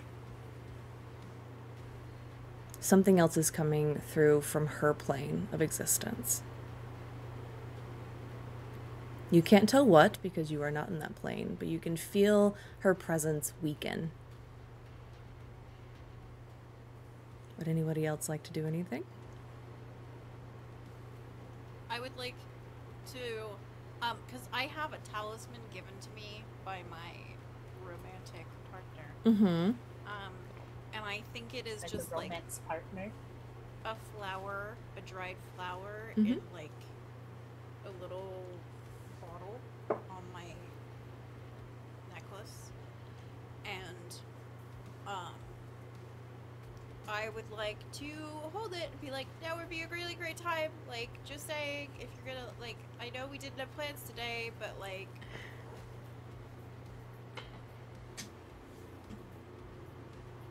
And again, you do feel almost the presence of your girlfriend with you as it does push back towards Slumber, back towards that side of the bridge where her plane is. again, weakening her presence around you. Narissa, Krista, Cheryl. Cheryl remembers that she left the door for the right sound tower unlocked. So she wants to head up there and try to... You are completely consumed in darkness and cannot go. Again, you are kind of in this in-between. You are on the bridge with Slumber. Yeah. Trying to cross over into your world and vice versa. Does Slumber count as a monster technically? Deity more than monster. Is she, I say, if you can sell me on what you're thinking of, I'm very easily persuade. Because I was going to try to use Dark Negotiator to employ that tactic. Okay. Sounds really cool. I'm just trying to figure out what I'd say in that, if it's even allowed, B, what I'd say. For the sake of I want to know what you're gonna say, it counts in this instant. Okay, cool. So I'm assuming, so if we're all, I guess, on that quote-unquote bridge, I'm assuming, can we kind of feel her Slumber's presence kind of weakening? Yes, you can feel it weakening as almost like Isaac's guardian and Frel's pendant is kind of loosening her grasp on that bridge that she's got. It's pushing back towards her plane of existence, as well as something is essentially pulling her back to her plane of existence. Is Slumber tangible? Not necessarily, no. It is essentially just this black smoke essentially around you. There is no concrete form to Slumber. It is just a voice that you can hear throughout your mind when she does speak. Your Slumber in a mayonnaise jar. Mayonnaise jar! I don't know that Cheryl... Are you going to put an ancient goddess in a mayonnaise jar? Why not? Who brought the Duke's mayonnaise? It's the true Cheryl. miracle whip. Cheryl, of course. Cheryl. No, you cannot put the ancient goddess in a mayonnaise jar. What about a peanut butter jar? No! No, the ancient goddess is not an instrument, Patrick. You would have to roll hella high and not on 2d6s for that to happen. I have an impressively stupid idea. As most of the things I've done so far have been impressively stupid. I love impressively stupid ideas. We all love impressively stupid ideas. So you're gonna have to follow my logic here to see where I ended up at this impressively stupid place. Okay. We're at a concert. Or we were at a concert. Now we've been taken to The Shadow Realm. The Shadow Realm. Yu-Gi-Oh! And all that. We've been taken to a Shadow Realm. We have Slumber. She seems to be on some level employed or controlled, that's very loose quotation marks around controlled, by sound, by music. Is this a fair logic that I've put together? Music is what she was able to convince the band to use, and able to draw in power, and able to strengthen her pull, and then open up the bridge between her plane and the real world plane. Would a terrible, chaotic sound be terrible for her? I don't think necessarily, because music is not the only thing that is feeding her. She is feeding off others' energy. The energy that they are giving towards this band is being collected and given to Slumber. So it's not necessarily music that's correlated. Music is just the tool that's used to collect the energy. Okay. Then I won't put us in a terrible situation with my terrible idea. Okay. Because if it's an even worse idea than I had planned, we could all potentially die, and I don't want that to happen. I wouldn't let that happen. One or two of you, maybe. Oh, no! Well... I have another handful of dumb questions. No questions, dumb. Thank you, because I feel dumb sometimes when I ask them. So, under my resources, I have well-financed, which obviously means I get to wear a grenade belt into a concert venue. I also have good intel secretive hierarchy, and live capture policy as 3 other things that I have thanks to the agency. Things that the agency is able to give to me. With this good intel and a live capture policy, since we were talking about mayonnaise jars and things like that a second ago, has there been some sort of noted way to capture a god that is trying to cross over to the other side? Because that seems like something we would need to know or potentially have done in the past. Given that there seems to be 2 people here who are like dating gods or something. Dating otherworldly deities. I want in on that. Maybe Cheryl is also like strangely some kind of powerful person, and Alex is also a deity. We just haven't found demigod out. I mean, my bestie's over here being also a creature of the other world, so who knows?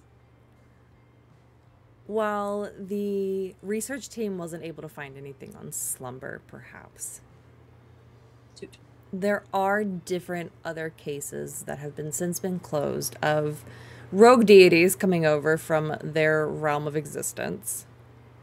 And either they were fought back through to their own realm, and the realm barred off some way, somehow. Works of miracles, essentially. Or a very large donation to Trans Lifeline. Or there have been instances where they have been captured and sealed away into, I don't want to say a talisman, so to speak, but some sort of relic that is essentially linked to them some way, somehow. Then I have one more dumb yet beautiful question. Since she is being pushed away right now, our 2 options are to either bar her off or find a relic that is related to her that we could put her in. And it's up to you if you like this idea or not. And I think Kujo already has an idea of what stupid thing I'm about to say out loud. I have a ton of merch right now. It's all labeled with her symbols, probably with some of her, a little bit of imagery that's inspired by her. And there's probably the runes and the logo are essentially, they belong to her. Wrap her in the glow in the dark poster. No, I want to put that up. No, that's funny though. But I was thinking, like a keychain. They always sell keychains and things like that. I just thought that would be so funny to trap her in a keychain that has like her imagery on it and she can't get out of. Though I will take the glow in the dark poster and put her in it if you think that would be better. I was thinking a t-shirt. T-shirt also works. We've got 30 of them. I'm wearing one right now. Well, literally, both Chris and Iris are wearing a t-shirt. We'll do it. So. We'll split her in half and put her in both t-shirts. Okay. Let me explain how you're going to go about doing this while I look at what you need to roll. I will be getting each and every one of you to roll for this. It will be a collective table roll. Wow, that's crazy.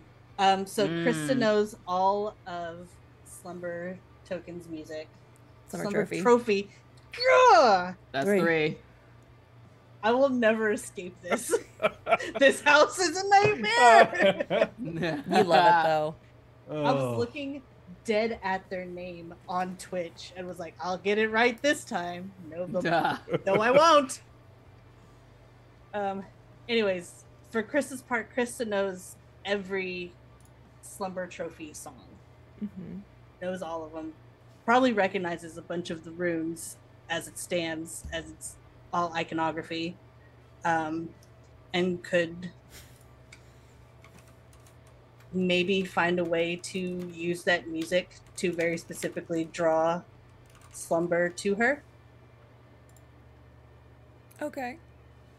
In a way to focus it in and maybe catch her in the shirt like you catch apples in your shirt. Okay. That's where I sit on that plan, but I'm also open to suggestions. Okay. Your role will be... I'm going to consider this as using magic because you are essentially using Slumber's magic against her. So I will require a weird roll from you. Hold on to that. Remember that first. Okay. Narissa, how are you going to assist in this? So originally, Narissa was gonna use her, what was it called? The dark Her negotiation. She was gonna use that for something else, but upon hearing, I guess, seeing what girl Krista has planned, she's gonna use it to aid in Krista's plan, basically. Okay. Essentially, like, convince her, like, oh yeah, this is totally a good idea. I mean, you wanted to come into the mortal world, now you have a front row seat to watching it. Your role is going to be a charm because you are essentially manipulating someone. Cheryl, how are you going to help out with this? What are you going to assist with? Honestly, I think Cheryl's just there to catch anybody if they fall. I mean, truthfully, she's not into like magic. She doesn't know a lot about magic. She's just being a Midwestern mom. She's just being the mom friend. But I'm super there to be supportive, so she'll like kind of brace up behind and just be like ready to. That sounds like protecting someone. So your role is going to be a tough role. Frel, how are you going to be assisting? So I threw my bond with my girlfriend, which is like an actual thing on my character sheet that exists. I'm going to like use our love to like force, because Queenie was keeping Slumber kind of pulled back, and I'm gonna kind of use our bond to kind of channel and help create, like, essentially I'm doing the thing at the beach where you want to like create a tunnel moat or a moat to the sea, to kind of like channel the energy. Okay, so you are using your girlfriend's magic, so I will consider this a weird roll as well. Okay. And last but certainly not least, Isaac. Isaac is not a mage, but Isaac has come to understand how some magic can work. And he knows that there is power in blood. So he's going to take the spikes on his vest. I assume that Krista is holding out the shirt that they're trying to lure Slumber into. He's going to slam his hand onto the spikes of his vest enough to pierce his skin, and then run the hand over the t-shirt, right over the runes, to try to draw Slumber in a little bit more. Okay. I am going to consider that a cool roll for you. Okay. All right. So we each have our rolls. Go ahead and roll, and we will go one by one.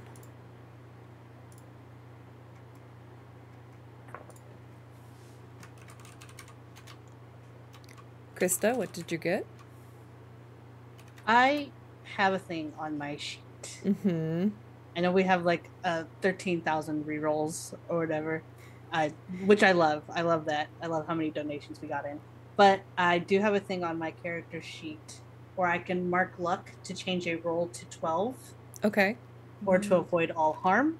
Okay. I've done a really good job of putting myself in harm's way. But I would like to mark a luck to change this roll immediately to a 12. Okay. Narissa. So I got an 11, but I'm gonna also just use my +1 to also just turn this into a 12. Okay. Cheryl.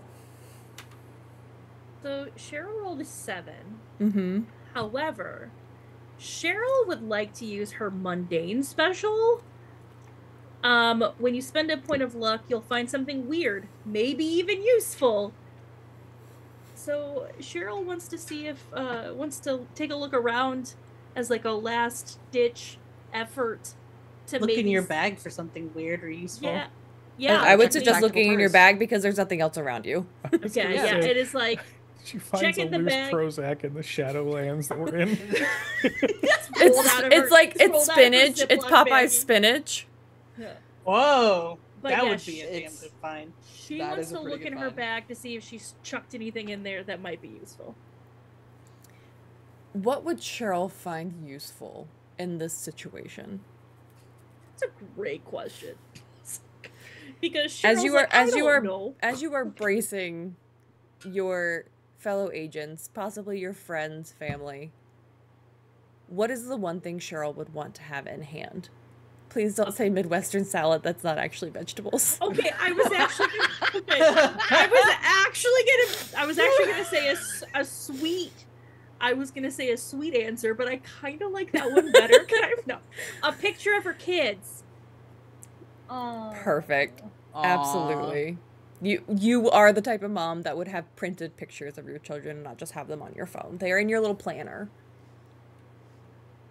I'm gonna cry a little. So then what does that add anything to your role? No, it just says I find something weird and maybe even useful. Okay. Why not? Maybe I had an anti-slumber spell in my bag or something. I don't know. Who That would have been real convenient at the beginning of all this. I Could have know. saved everyone a lot of trouble. Caffeine pills or one of those Like- 5-hour energy. What if it Frau- was? What if it made you feel really soft and your protective energy went over Krista, as she is technically one of your kids now? Technically. True. Frau, what is your role? Oh, I rolled a 9, but I'm gonna use my +1 to make it a 10. Okay. And Isaac, what is your role? So I have a -1 to my cool, Mm-hmm. No. which gives me a 2. No. Okay. I would like to use a point of luck To make to it a make 12. it a 12 instead. Hey. Okay.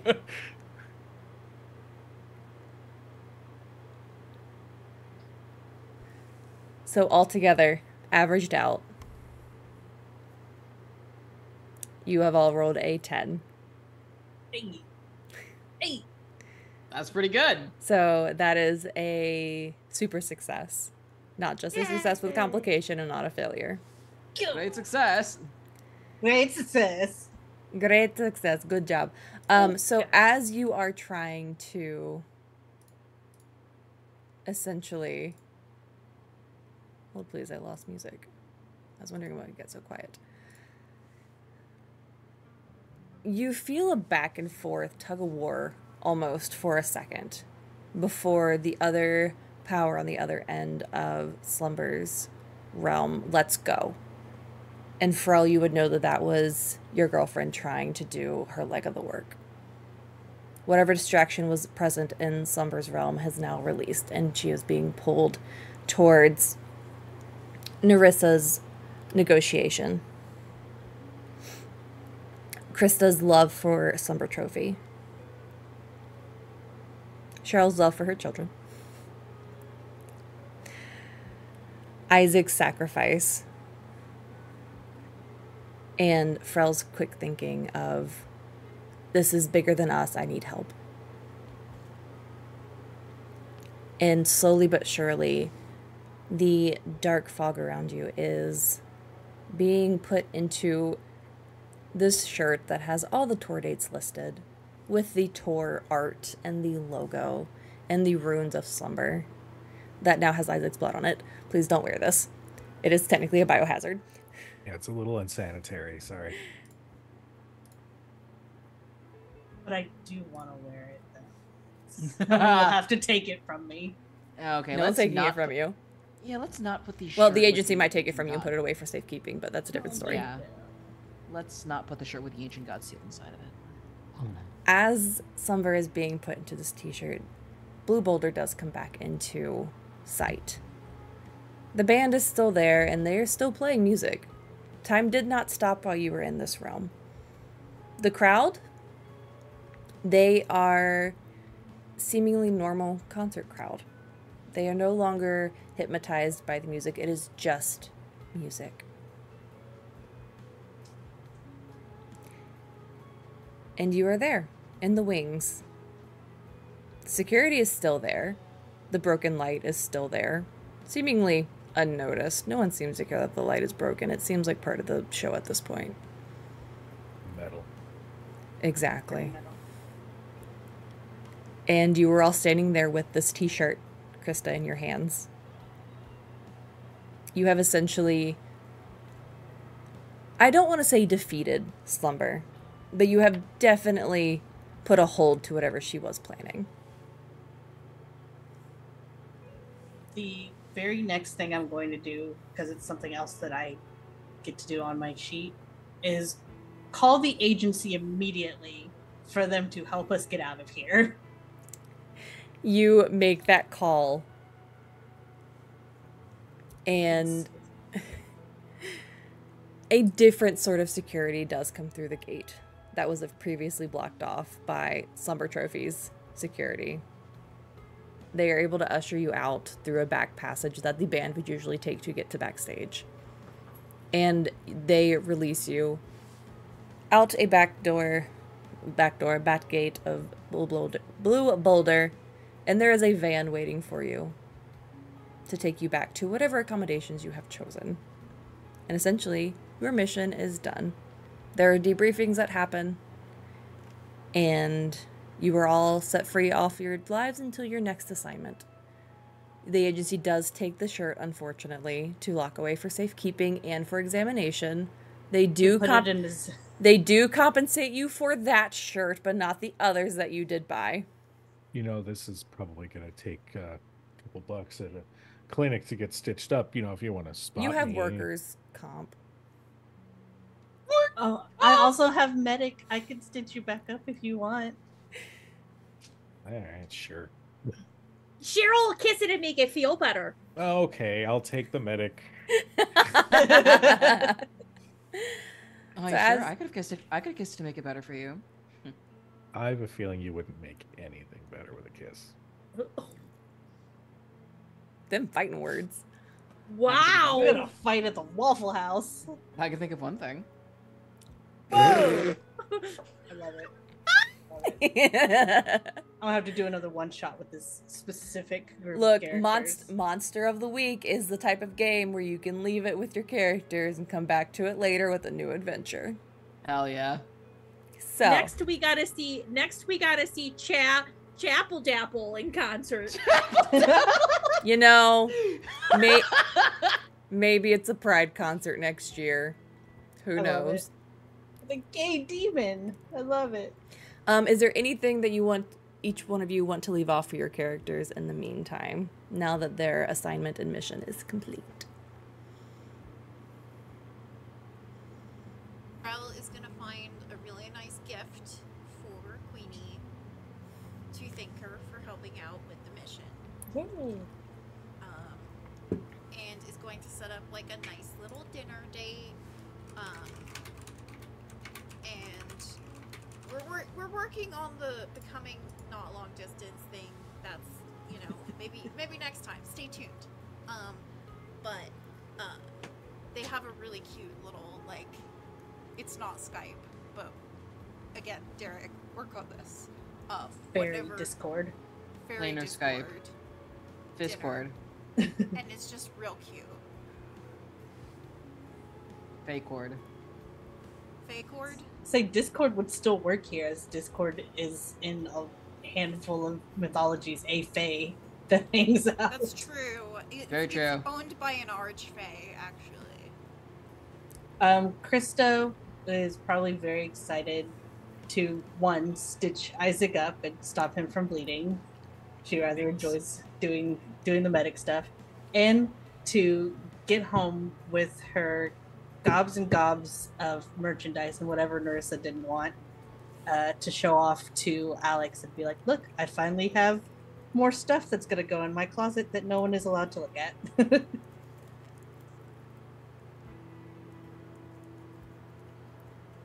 Oh, and to also cry that she didn't get to keep the cool full of goddess and blood shirt. You got 'Cause the that other would be shirts. Metal. Listen, you got the other stuff and the glow-in-the-dark poster for free, by the way. Could I have held on to the top part of the mic stand?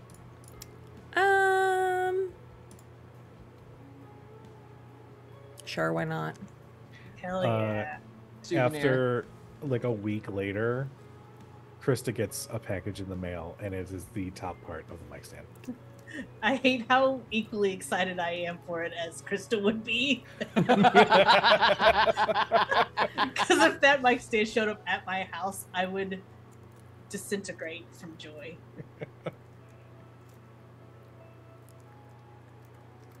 I think Isaac would probably like de-goth and go back into his cozy core. Like, give me my sweater, give me my library, I'm good. And he'd probably give some love and some energy to his guardian because they came in pretty clutch a couple times. And then eventually send a text to someone to see if that drink was still on.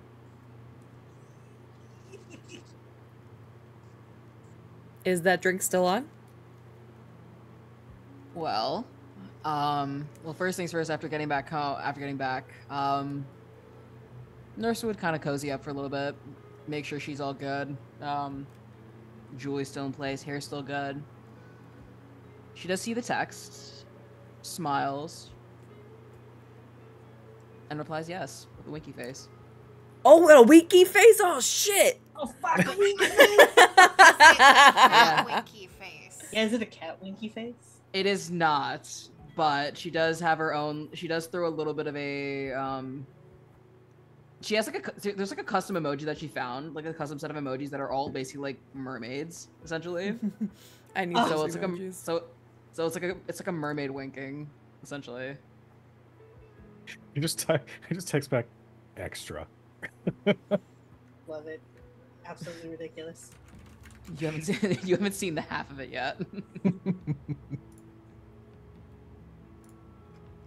Cheryl is gonna head home and make sure that she gets there when there's nobody else home. So like maybe during the middle of the day when like, you know, husband would be at work, kids would be at school. And she is going to just like plop her bag down at the front entryway, you know, on her cute little bench that's got all their shoes tucked into it. Mm-hmm. And just like head straight for the bathroom, where she is gonna just run herself a really nice hot bath with like a nice lavender bath bomb, and she's gonna just sink down into this like luxurious bath that she runs for herself, and she's just gonna whisper to herself, for fuck's sake.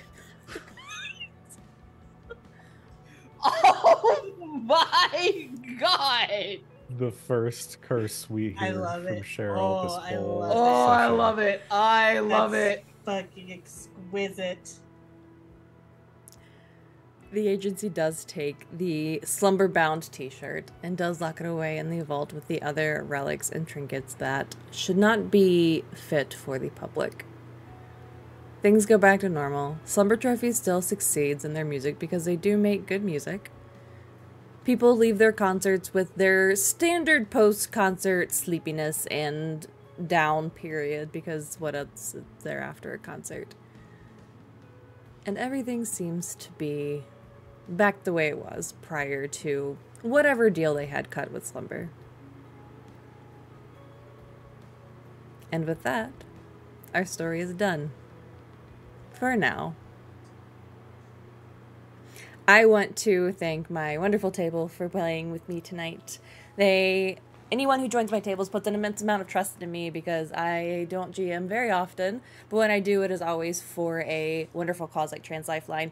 Thank you to everyone who has done raids tonight. Thank you for all of the donations.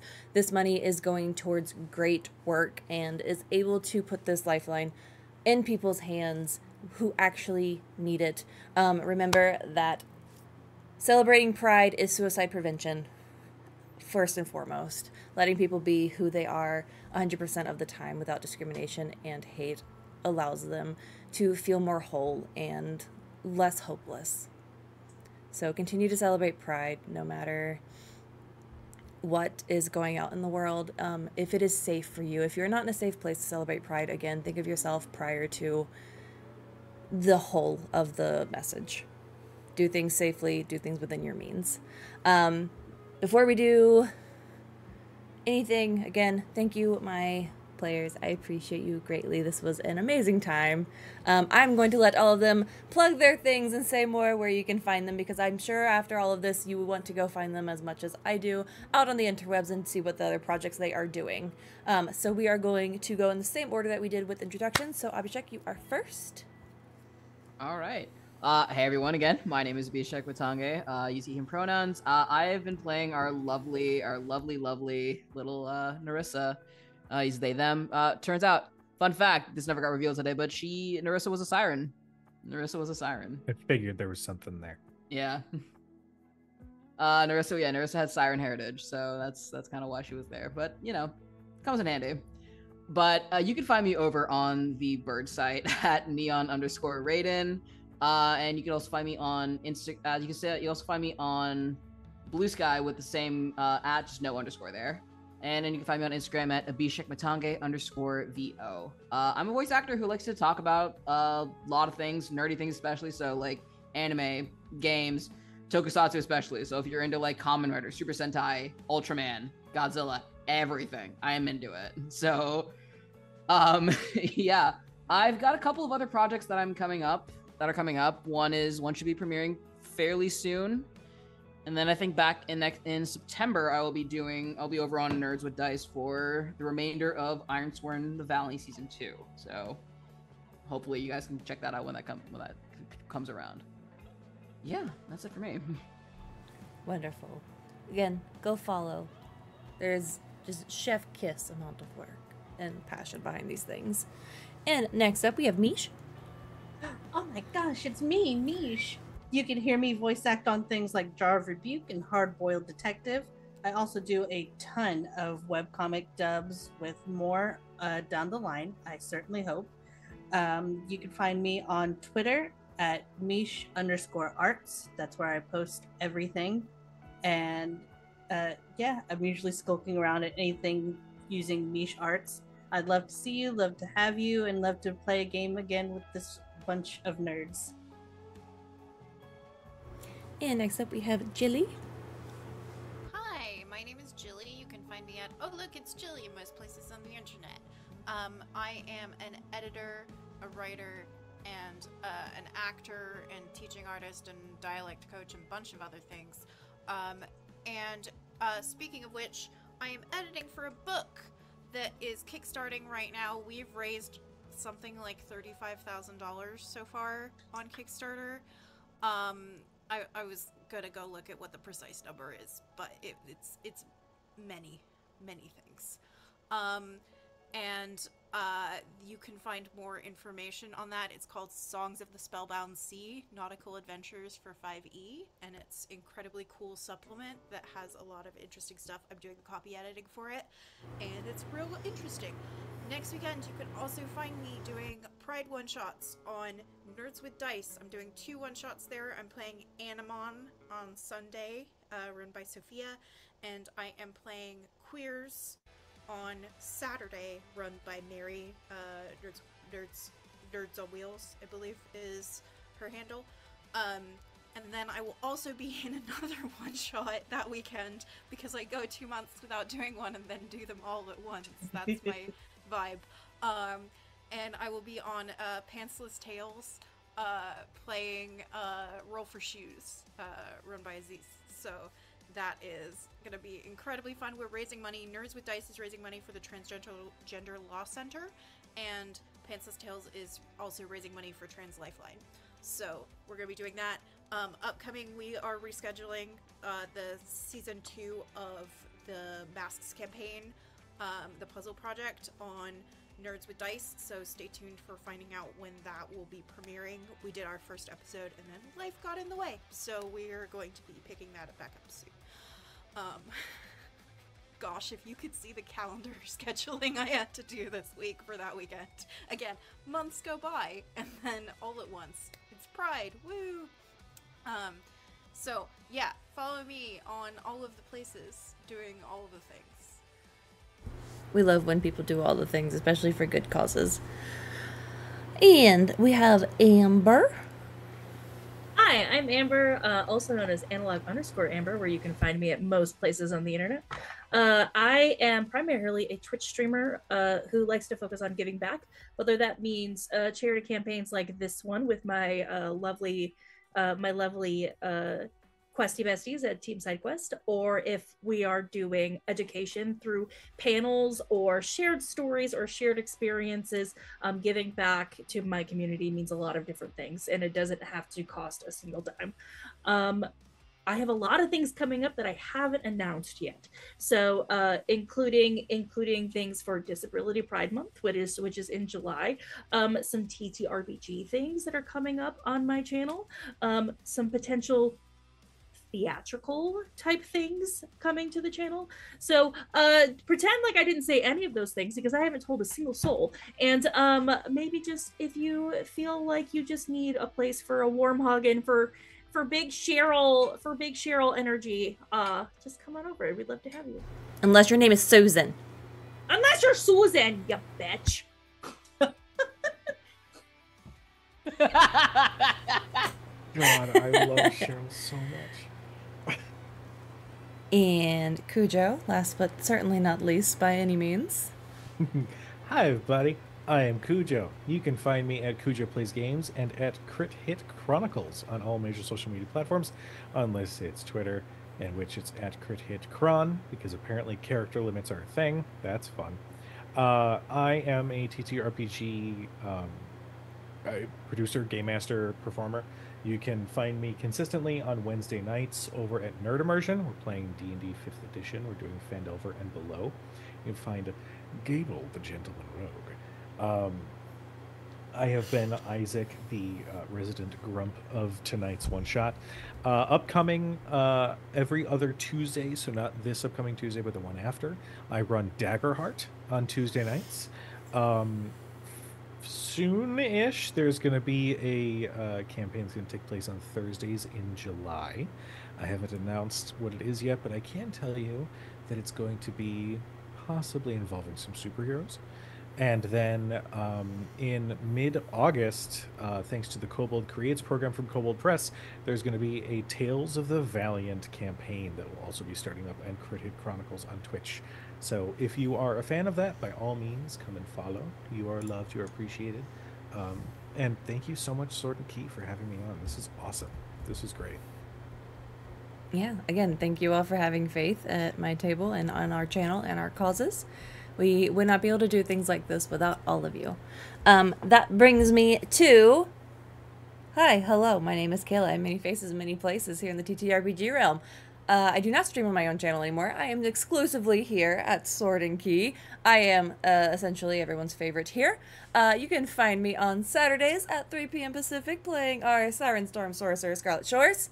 On Horizon's Call, our D&D 5e nautical campaign that does have its last session for the next, I think, 5 or 6 weeks. Tomorrow, we are in the midst of something a little sticky and hot, and it's not in a good way. So if you would like to figure out what's going to happen, you can join us tomorrow at 3 p.m. where we are still raising money for Trans Lifeline. There are just no incentives for Horizon's Call. Unfortunately, you cannot make me do ridiculous things there. I do them on my own. But speaking of games and how you can join our channel, we do currently have an application open for a game run by our lovely Alex. It is Zenith, which is a 5e game of high fantasy big city intrigue, backstabbing, and reputation, all while monsters lurk beneath the streets. If that sounds like your cup of tea, you can find the application link in chat and also on our Twitter, X, whatever you want to call it. Important dates coming up besides Horizon's Call tomorrow. We do have coming up on Sunday at 10 a.m. the finale of Public Access, Welcome Home. It's a Y2K themed TTRPG going on. It is fantastic, wonderful, cast is amazing. It's just chef kiss. They are so committed to the bit. It is ridiculous. We also have at 3 p.m. Pacific Standard Time is the finale of Twilight and the Gala of Good and Evil, which is, again, another Pride Month game that we are going on. So if you would like to throw Derek a few loopholes, please consider donating to that game as well. And then Monday, we have it's not the finale of Moonlight Roseville Beach. We might have an extra session. If you have enjoyed the sapphic 70s thrilling first adventure and session, please continue to join them on Mondays until they wrap up their story with a nice neat little bow. You can find my fiance Allie on that game as well. It is fantastic. They make cursed margaritas. On Tuesdays, the usual gate night happens at 6:30 Pacific time at the evening. If you would like to see shenanigans of Derek, LD, and Shadow, there's so many bad jokes. I'm warning you now. And then Thursday, be prepared for the lovely Lady Dame, who is the game master of Tales of Equestria Summer Vacation, and is, again, one of our Pride Month games. I believe it rounds out the month of Pride for Sword and Key here, unless Roseville has one more session, which I think they do. So if you would like to join them, please do. It is everyone's pony dream, and LD is fantastic with the pony games. I've seen one once before, and it is my desire to be in one. This time just did not work for me.